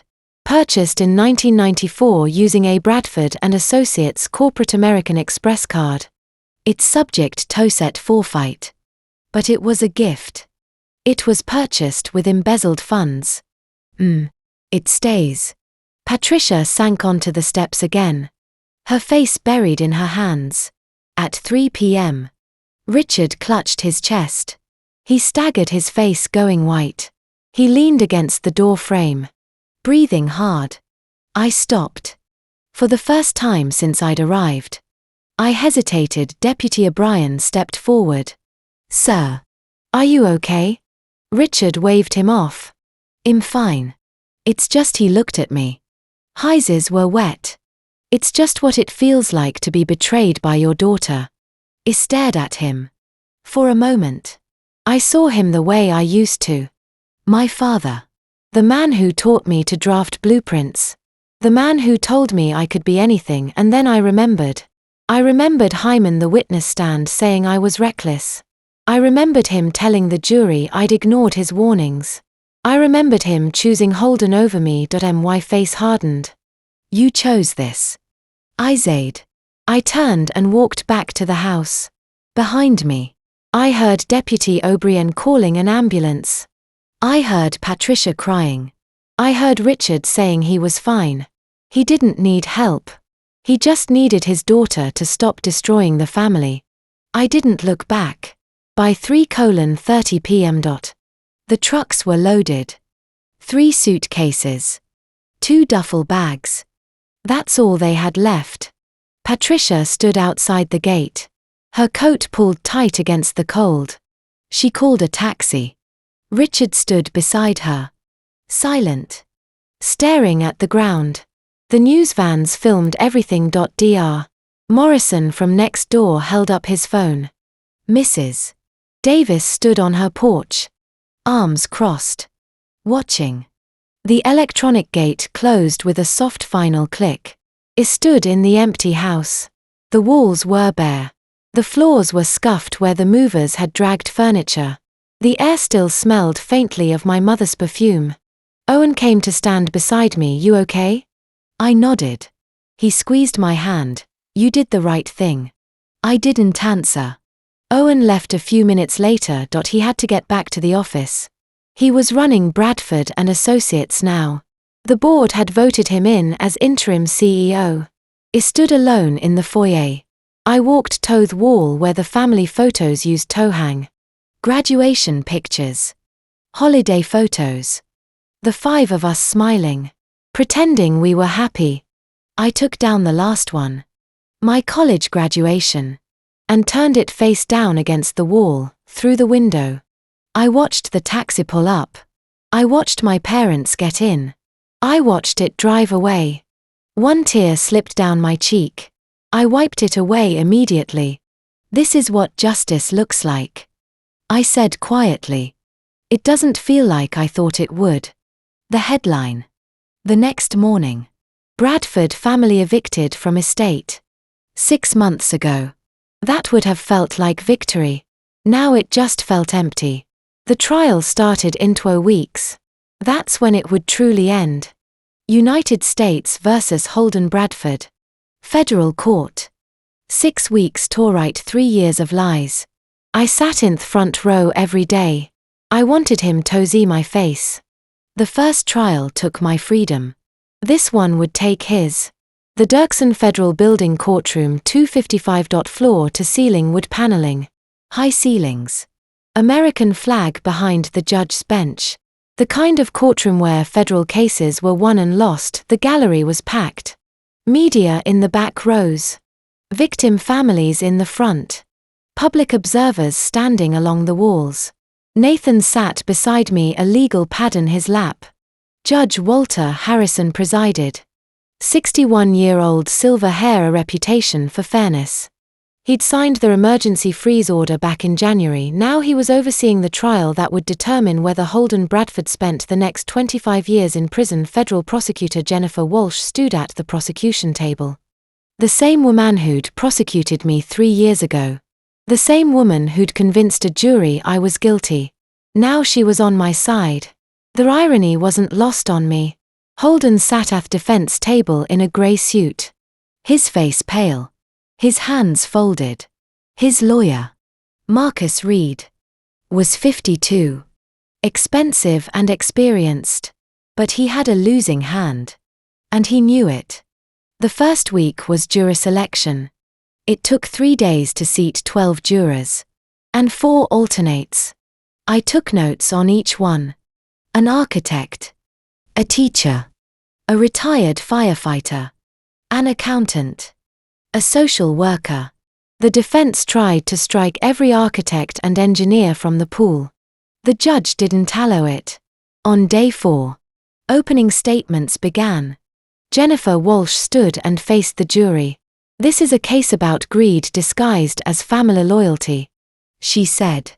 Her voice was calm. Measured. Holden Bradford didn't just cut corners to save money. He sabotaged a construction project. Forged his sister's signature. And let 3 men die. And then he sent his sister top reason for it. She pulled up side-by-side blueprints on the screen behind her. Mide sign. Holden's modified version. 3 people are dead. This wasn't an accident. This was calculated cutting. And the defendant knew exactly what he was doing. Marcus Reed stood for the defense. This is a case about a vengeful sister destroying her brother, he said. Business decisions are not criminal acts. Delaney Bradford spent 3 years in prison. She's angry, she wants revenge. And she's using the full weight of the federal government to get it. The jury looked at me. I kept me face neutral. Miguel took the stand on Monday morning of the second week. Jennifer Walsh asked him to describe October 15, 2021. Miguel spoke quietly. His hands folded in his lap. Mr. Bradford arrived at the site early. 6:30 a.m. He told me he'd made Changesto column B7. He said Miss Bradford had approved it. I asked to see the approval in writing. He said, "Don't question me. I'm a Bradford." "What did you do?" I called Miss Bradford. She arrived at 7:15. She didn't know about the changes. She ordered an evacuation. But it was too late. The cross-examination was brutal. Marcus Reed accused Miguel of lying to save himself. Miguel didn't flinch. "I should have spoken up 3 years ago." Miguel said. "But Mr. Bradford threatened my job. I have 4 kids. I was scared." "That doesn't make me a liar. It makes me human." I caught Miguel's eye as he left the stand. I nodded. He nodded back. Douglas Meyer testified on Tuesday. He admitted everything. The $85,000 bribe. The 3-wire transfers. The falsified inspection reports. Jennifer Walsh displayed the bank records on the screen. 3 deposits: March 12 th. April 8 th. May 20 th. Mr. Bradford told me it was a consulting fee. Douglas said. He told me Mrs. Bradford knew about the changes. I believed him. Marcus Reed pounced. "You're testifying to get a reduced sentence. Aren't you?" "Yes." "So why should the jury believe you?" Douglas looked at jury. "Because it's still the truth. By the end of the second week. The prosecution called Dr. Frank Morrison, a structural engineer from MIT. 63 years old. Wire-rimmed glasses. 30 years of experience. He was the best expert witness money could buy. And Nathan had hired him. Dr. Morrison walked the jury through my original design. Miss Bradford's specifications called 4 or 14 by 90 steel beam. This design meets all safety codes. It's excellent work. He pulled up Holden's modified design. Mr. Bradford changed it to a W12X65, that's a 32% reduction in load-bearing capacity. A first-year engineering student would know that's dangerous. He played a 3D animation of the collapse. The jury leaned forward riveted. The column buckled. The beam fell. The floor gave way. 3 men died because Mr. Bradford chose profit over safety. Dr. Morrison said the defense brought in their own expert. He was weaker. Unconvincing. The jury didn't buy it. On Friday afternoon of the third week, the victim families testified. Sarah Mitchell took the stand first. She was 38 years old. She wore a black dress. Her hand shook as she gripped the microphone. "My husband, Robert, died because of greed," she said. Her voice broke. "Our daughter was 3 years old. She doesn't remember what her daddy's face looks like. She asks me sometimes. I show her pictures. But it's not the same." She looked at Holden. "You took him from us for money." James Tucker's mother testified next. "My son was 33. She said he was about to propose. His girlfriend still has their ring. She keeps it in a box. She can't bring herself to look at it." David Rodriguez's sister testified last. "My brother was a supervisor," she said. "Headed trying to save the other men.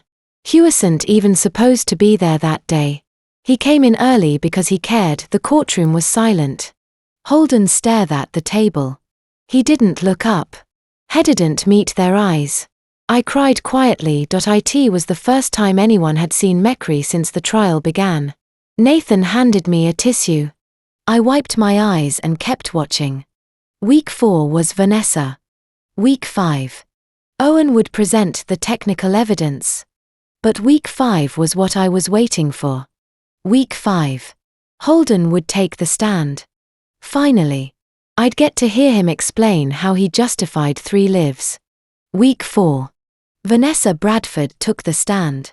Holden's face went white. Vanessa wasn't just going to testify about embezzlement. She was about to reveal the murder conspiracy.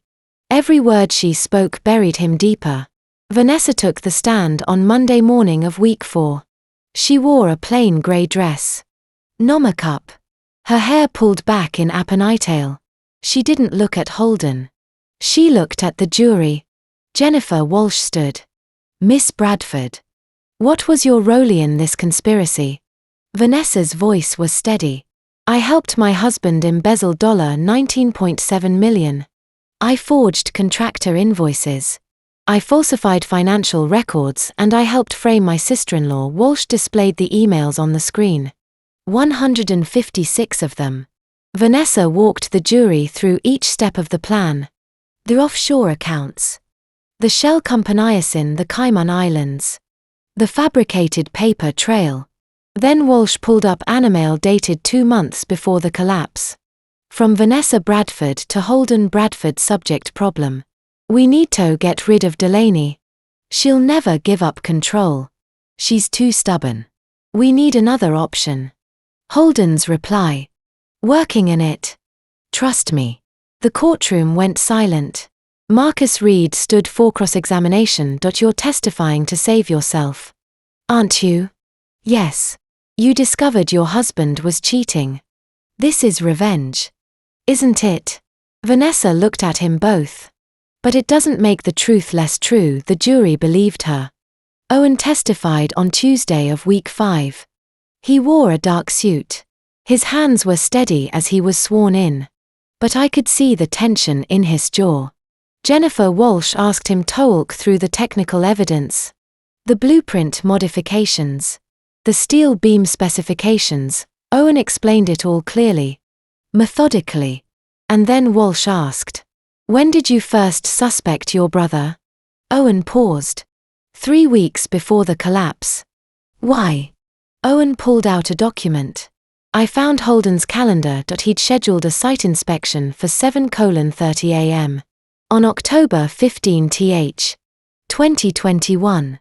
Walsh leaned forward. What's significant about that? Holden called my sister at 6:47 a.m. that morning. Told her there was a problem with column B7. She arrived at site at 7:15. The collapse happened at 7:43. The courtroom was dead silent. Mr. Bradford. Walsh said slowly. Are you saying my brother expected my sister Tobe standing near column B7 when it collapsed? Owen's voice cracked. Tried to kill her. When she survived. Plan B was to frame her. The courtroom erupted. Judge Harrison banged his gavel. Walsh displayed another document, handwritten notes in Holden's handwriting. Call D to site early. Make sure at B7. If accident happens. Problem solved. Marcus Reed shot to his feet. Objection. Speculation. This ISO verilled. Judge Harrison said. The witness may continue. I sat frozen in my seat. I couldn't breathe. I couldn't move. My brother had tried to kill me. Nathan put his hand on my shoulder. I was shaking. Holden took the stand on Thursday. It was a desperate move. Marcus Reed had advised against it. But Holden insisted. Reed asked the scripted questions. Did you modify the design? I optimized it. I'm a licensed architect. Did you intend to harm your sister? Absolutely not. Owen is lying. He's always been jealous. Jennifer Walsh stood for cross-examination. She didn't raise her voice. She didn't need to. Mr. Bradford explained this note. Call D to site early. Holden hesitated. D could be known. Douglas. The inspector. For example. At 6:47 a.m. Before work hours. I don't remember. You don't remember trying to kill your sister? I didn't try to kill anyone. But you did try to frame her. Holden's face went red. She was taking everything. The company should have been mine. My father built it. I'd served it. The courtroom went silent. Marcus Reed dropped his head into his hands. Holden realized what he'd said. He tried to backtrack. I didn't mean. But it was too late. Closing arguments came on Friday of week 6. Jennifer Walsh stood. Holden Bradford didn't just cut corners. He cut lives short. 3 men. And he intended to make his sister the 4th. She pointed at Holden. Greed. Envy. Attempted murder. Fraud. All proven beyond a reasonable doubt. Marcus Reed's closing was weak. He talked about overreach. About vindictiveness. About reasonable doubt. The jury didn't buy it. The jury deliberated for 8 hours over 2 days. I waited in the witness room. Nathan sat beside me. No matter what happens, the truth is out. I need a conviction. I said, he has to be found guilty. Nathan nodded. He will be. On Wednesday afternoon, the bailiff called us back. The courtroom was packed. Victim families in the front rows. Media in the back. Holden sat at the defense table. His face pale. Judge Harrison entered. Westard. Has the jury reached a verdict? Harrison asked. The 4 persons stood. We have, Your Honor. The clerk handed the verdict forms to the judge. Harrison read them silently. His face didn't change. The defendant will rise. Holden stood. His hands were shaking. Count 1. Involuntary manslaughter in the deaths of Robert Mitchell, James Tucker, and David Rodriguez. How do you find guilty? Count 2. Wire fraud. How do you find guilty? Count 3. Embezzlement. How do you find guilty? Count 4. Attempted murder. How do you find guilty? The courtroom exploded. Families cried and hugged each other. Reporters rushed for the doors. Holden collapsed into his chair, his head in his hands. I closed my eyes. Tears streamed down my face. Nathan squeezed me hand. It's over. Judge Harrison banged his gavel. Order. Sentencing will take place in 3 weeks. December 18th. The defendant is remanded into custody. 2 marshals handcuffed Holden and led him out of the courtroom. He didn't look at me. I walked out of the courthouse into the cold December air. Nathan walked beside me. Media swarmed us shouting questions. Nathan waved them off and then I saw them. My parents standing beside a car at the curb waiting. My mother took 1 step forward. For the first time in 3 years. I stopped. Sentencing was December 18th. The judge didn't waste words. Mr. Bradford. You have betrayed every oath you ever swore. This was the last time I'd see Holden as anything resembling free. The next time would be behind bars. The courtroom was packed one final time. December 18th. Cold outside. The kind of Chicago winter cold that seeped into your bones. The holidays were coming. Christmas lights strung up on Michigan Avenue, shoppers crowding the sidewalks. But there was no festive feeling in this room. I arrived with Nathan and Owen. We sat in the front row. My parents stood in the back. Separated from us by rows of wooden benches and 3 years of betrayal, they were out on bail awaiting their own sentencing hearing next month. Holden was led in by 2 federal marshals. Hugh wore an orange jumpsuit. His hands were cuffed in front of him. His face was pale. His eyes hollow. His shoulders slumped. He looked smaller than I remembered. Diminished. He didn't look at me. Judge Harrison entered. We stood. Be seated. The room settled into silence. The kind of silence that felt heavy. Final. Judge Harrison looked at victim families. The court will now hear impact statements. Sarah Mitchell went first. She stood at the lectern. Her hands gripping the edges. She wore a black dress. Her daughter, now 4 years old, sat in the front row with Sarah's mother. 2 years won't bring my husband back, she said. Her voice was steady. Practiced. She'd probably rehearsed this 100 times. But my daughter will know that justice exists. That people who choose greed over human life will be held accountable. Robert was a good man. He deserved better. Will did. I felt something tighten in my chest. 3 years ago, I'd sat in a courtroom and heard a prosecutor say I was responsible for Robert's death. Now, I was watching his widow speak the truth. James Tucker's mother spoke next. She was 72 years old. Her hair white. Her hands shaking as she gripped a piece of paper. My son was 33. She said. Her voice trembled. He was about to propose. His girlfriend still has the ring. She keeps it in a box because she can't bear to look at it. James was kind. He was loved. And you? She looked at Holden. You took him from us for money. I hope prison teaches you the value of my son's life. David Rodriguez's sister was last. She was in her late 30s wearing a navy suit. Her jaw set. My brother didn't he just die that day? She said he was trying to save the others when the beam came down. He died a hero. But you. She pointed at Holden. You didn't just kill 3 people. You killed the futures they would have built. The families they would have had. The lives they would have touched. That's what I'll never forgive. She sat down. The courtroom was silent except for the sound of someone crying quietly in the back. Judge Harrison looked at me. Miss Bradford. You have the right to make a statement. I stood. My legs felt unsteady. I walked to the lectern. I didn't bring notes. I'd spent a year thinking about what I'd say. A year in meetings with Nathan and Dr. Cartwright processing everything that had happened. A year learning to separate justice from revenge. Holden stole 3 years of my life. I said. But it was more than that. He stole my family. My trust. My sense of safety in the world. He tried to kill me.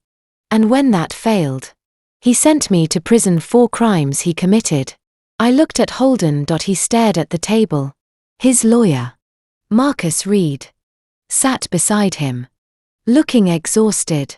For a long time, I wanted revenge. I said. I wanted him to suffer the way I suffered. But I don't want that anymore. I want accountability. I want these families to have peace. I want Holden to spend every single day in prison knowing that he did this to himself. That every choice he made, every lie, every betrayal, every act of greed led him here. I paused and I want him to know that I survived. That I built my life. That he didn't break me. I sat down. Holden still didn't look at me. But I saw his hands. They were shaking. Judge Harrison opened the sentencing file. He adjusted his glasses and looked at Holden. Mr. Holden Bradford. He said. You are a licensed architect. You took an oath to protect public safety. You violated that oath in the worst way imaginable. 3 men are dead because you chose profit over human life. Your sister spent 3 years in prison for your crimes. You attempted to murder her. You embezzled nearly $20 million. You lied under oath. You showed no remorse. He paused. The courtroom was silent. This court sentences you to 25 years in federal prison. You are not eligible for parole for 17 years. You are ordered to pay restitution in the amount of $19.7 million for embezzlement and $11.4 million to Miss Delana Bradford for wrongful imprisonment. Holden's lawyer stood. Your Honor. We respectfully request leniency based on the need. The defendant is remanded into custody. 2 marshals stepped forward. They took Holden by the arms. He stood slowly. His movement stiff. He looked at the judge. Then for the first time that day, he looked at me. Our eyes met. I didn't say anything. I didn't smile. I didn't cry. I just looked at him and he looked away. He was led out of the courtroom. The door closed behind him with a heavy final sound. Judge Harrison continued. Vanessa Bradford. In recognition of your substantial cooperation with federal authorities, this court sentences you to 5 years in federal prison. You will be eligible for parole in 3 years. Vanessa stood. She nodded once. She was led out without looking at anyone. Richard and Patricia Bradford. You are each sentenced to 18 months in federal prison for perjury and obstruction of justice. You will surrender to the Bureau of Prisons in 30 days. My parents didn't move. My mother was crying, her face buried in her hands. My father stared straight ahead, his jaw tight. Douglas Meyer. 3 years in federal prison. You are permanently barred from working in public works inspection. Douglas nodded. He was led away. Judge Harrison closed the file. This court is adjourned. The gavel came down outside. The December wind cut through my coat. Nathan and Owen walked beside me. Reporters shouted questions, cameras flashed. I didn't stop. I didn't answer. And then I saw them. My parents standing near the curb beside a black sedan. Patricia stepped forward. Her face was red. Her eyes swollen. Delaney. Please. It was a terrible mistake. We didn't know he was lying. Please. You had 3 years to believe me. I said. My voice was calm. Firm. I'd practice this. 2. You had 3 years to visit me. To ask questions. To doubt him. You chose not to. You chose him. That choice is something you have to live with forever. Richard stepped forward. I'm sorry. We were wrong. Can we talk, please? I looked at him, at both of them. I felt nothing. No anger. No sadness. Just empty space where my parents you said to be. No. I said. I walked past them. Owen and Nathan followed. Nathan glanced at me. You okay? I will be. 2 days later. I sat in a conference room at Nathan's law office. Owen sat across from me. A stack of transfer documents between us. Bradford and Associates is yours. Owen. I said. I signed the final page and slid the documents across the table. Owen looked at the papers. You're sure about this? I'm going to build something new. Something that's mine. Something clean. You deserve this company. You stayed when everyone else left. You fought when no one else would. Make it right. Owen stood and walked around the table. He hugged me. It was rare. Owen wasn't the hugging type, neither was I. Thank you. He said quietly. Take care of it. I said. That night, I sat alone in the penthouse and watched the evening news. Bradford sentenced to 25 years in federal prison. Footage of Holden being led out of the courthouse in handcuffs. Footage of mewing past my parents without stopping. I turned off the TV. I sat in the dark and stared out at the city. The lights of Chicago stretched out below me. The river glittered. The buildings I'd signed still stood. It was over. So didn't it feel like it had ended? 1 year later, I received a visitation request from FCY Greenville, South Carolina. Prisoner 87456-024. Holden Bradford. I looked at the form for 3 days. I put it on my kitchen counter. I picked it up. I put it down. I asked Nathan what he thought. He said it was my choice. On the 3rd day, I picked up a pen. I checked the box. Yes, the visitation room at FCY Greenville wasn't like Lincoln. Cleaner. Quieter. But still a cage. 1 year later. I am a different person. Healed. But still scarred. I came here to close everything. A real closure. My new office sits on the 3rd floor of an old brick building in River North. The sign outside reads Bradford Design Studio. Smaller. Cleaner. Independent. 8 employees. Boutique projects. On the wall behind my desk hangs the Rebuilding Chicago Architectural Foundation Award. I received last month. Nathan sent a card. You deserve this. And more. Owen sent white tulips. Not for a funeral. But for a new beginning. I am happy at my drafting table. Designing again. Creating something from nothing. This time. No one can take it away. The decision to visit Holden came after a week of deliberation. Nathan said, "You'dn't have to do this." I replied, "Ino. I need closure. Real closure." I drove 2 hours south from Chicago to Pekin, Illinois on a December morning, December again. Full circle. The sky was overcast, cold wind sweeping across the empty parking lot. I sat in my car for 5 minutes. Hands gripping the steering wheel. Breathing deeply. The waiting room was small, fluorescent lights glaring. Metal detector. ID check. Visitor log. The guard, a large black woman with short grey hair, called my name. Hayes Delaney. I stood. Prisoner 87456-024. Station 7. I walked in. Memories of Lincoln flooded back, the smell of bleach. The clang of keys. The hollow eyes of those who had lost hope. But this time, I was a visitor. This time, I could walk out. The visitation room at FCI Pekin wasn't like Lincoln. Cleaner. Quieter. But still a cage. The visitation room had 2 rows of seats. Thick glass old phones mounted on the wall. I sat at Station 7. Waited. The door on the other side opened. Holden walked in. I almost didn't recognize him. The beige federal uniform hung loose on his frame. He had lost 33 elb cheeks. Sunken shoulders. Bony. Grey streaked his temples. His hands trembled as he sat down and picked up the phone. He couldn't look me in the eye. "You came." His voice was sorrow. "I didn't think you'd come." I almost didn't. I said, "Silence." Holden swallowed. "Thank you. Don't thank me yet." He looked down at his hands. The knuckles that once wore a diamond ring now bare and skeletal. "Delaney. I'm sorry. I know it's never enough." "Sorry." I said nothing. Just waited.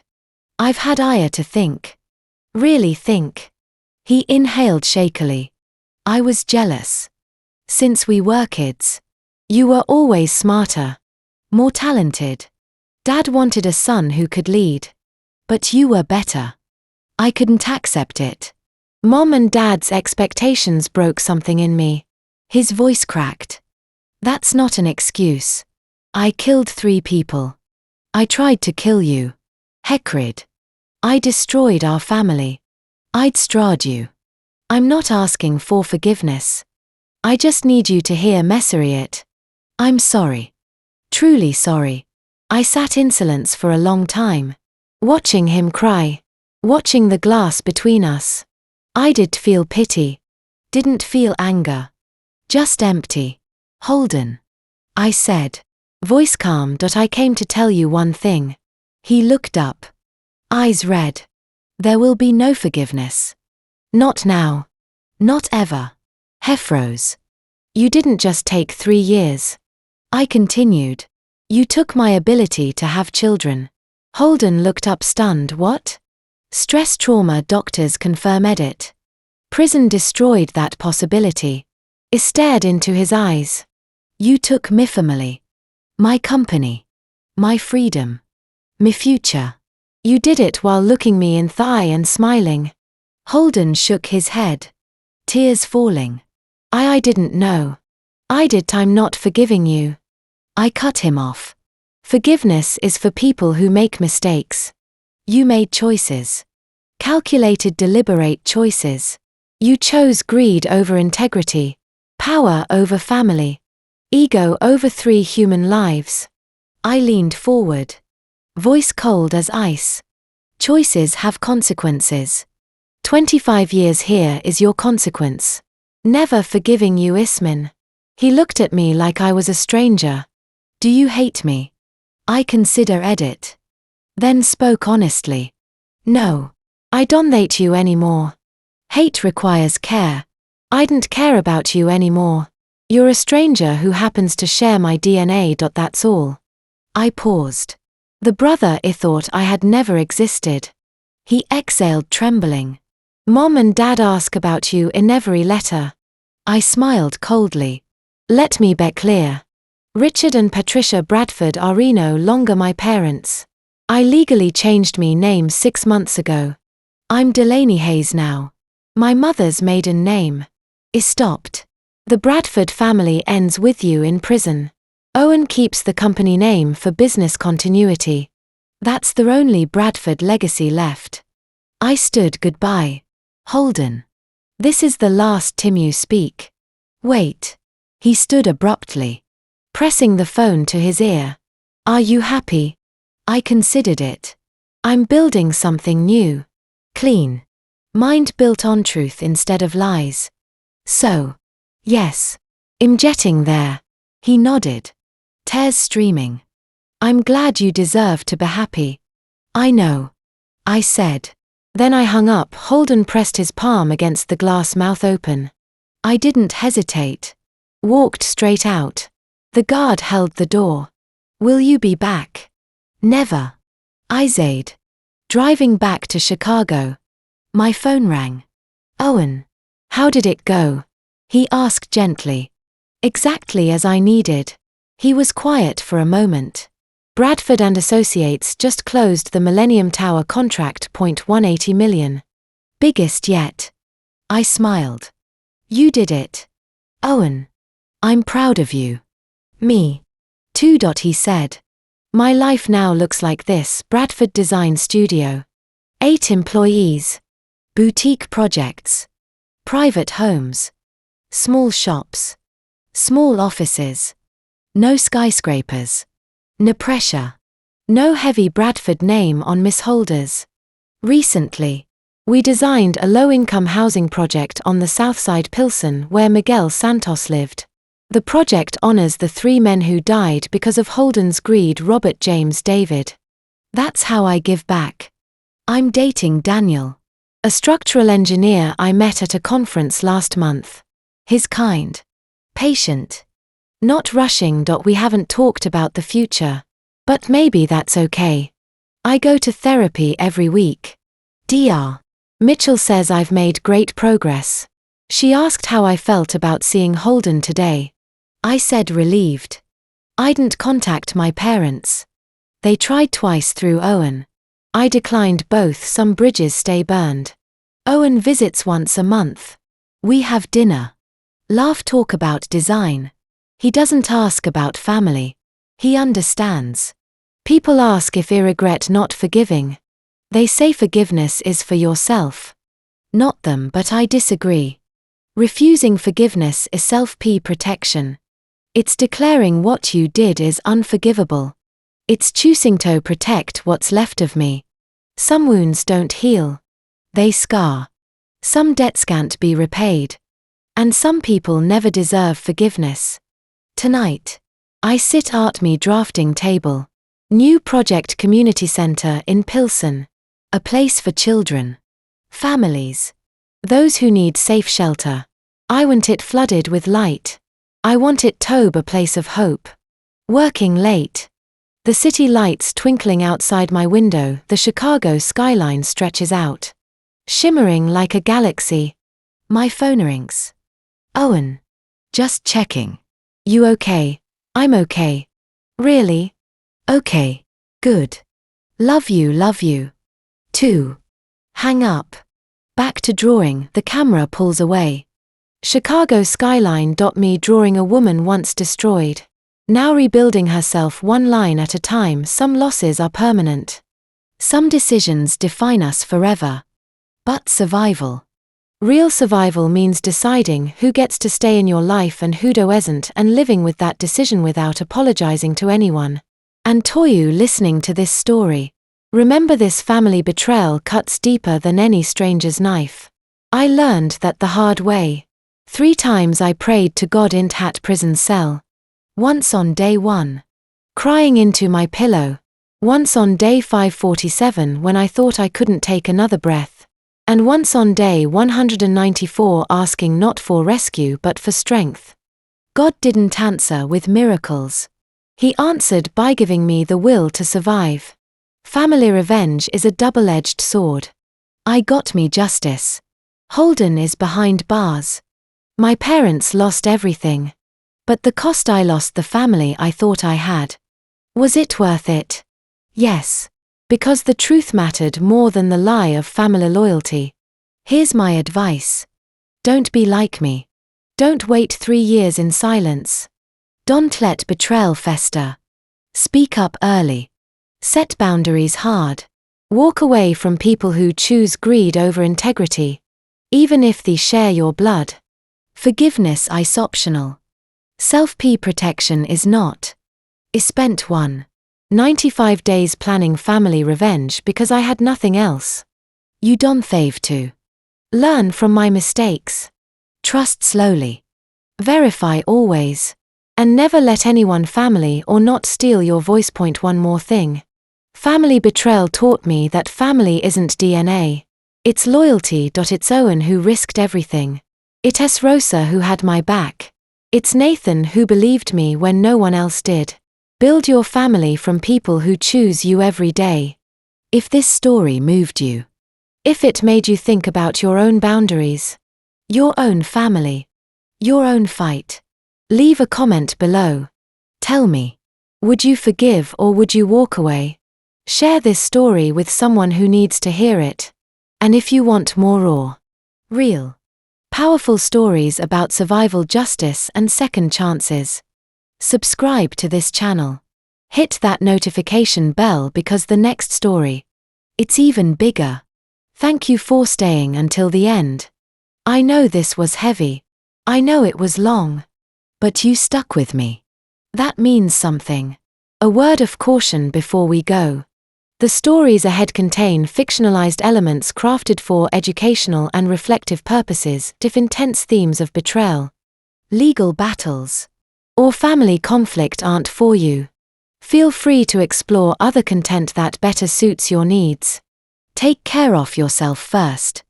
Until next time, stay strong, stay honest, and never apologize for protecting your peace.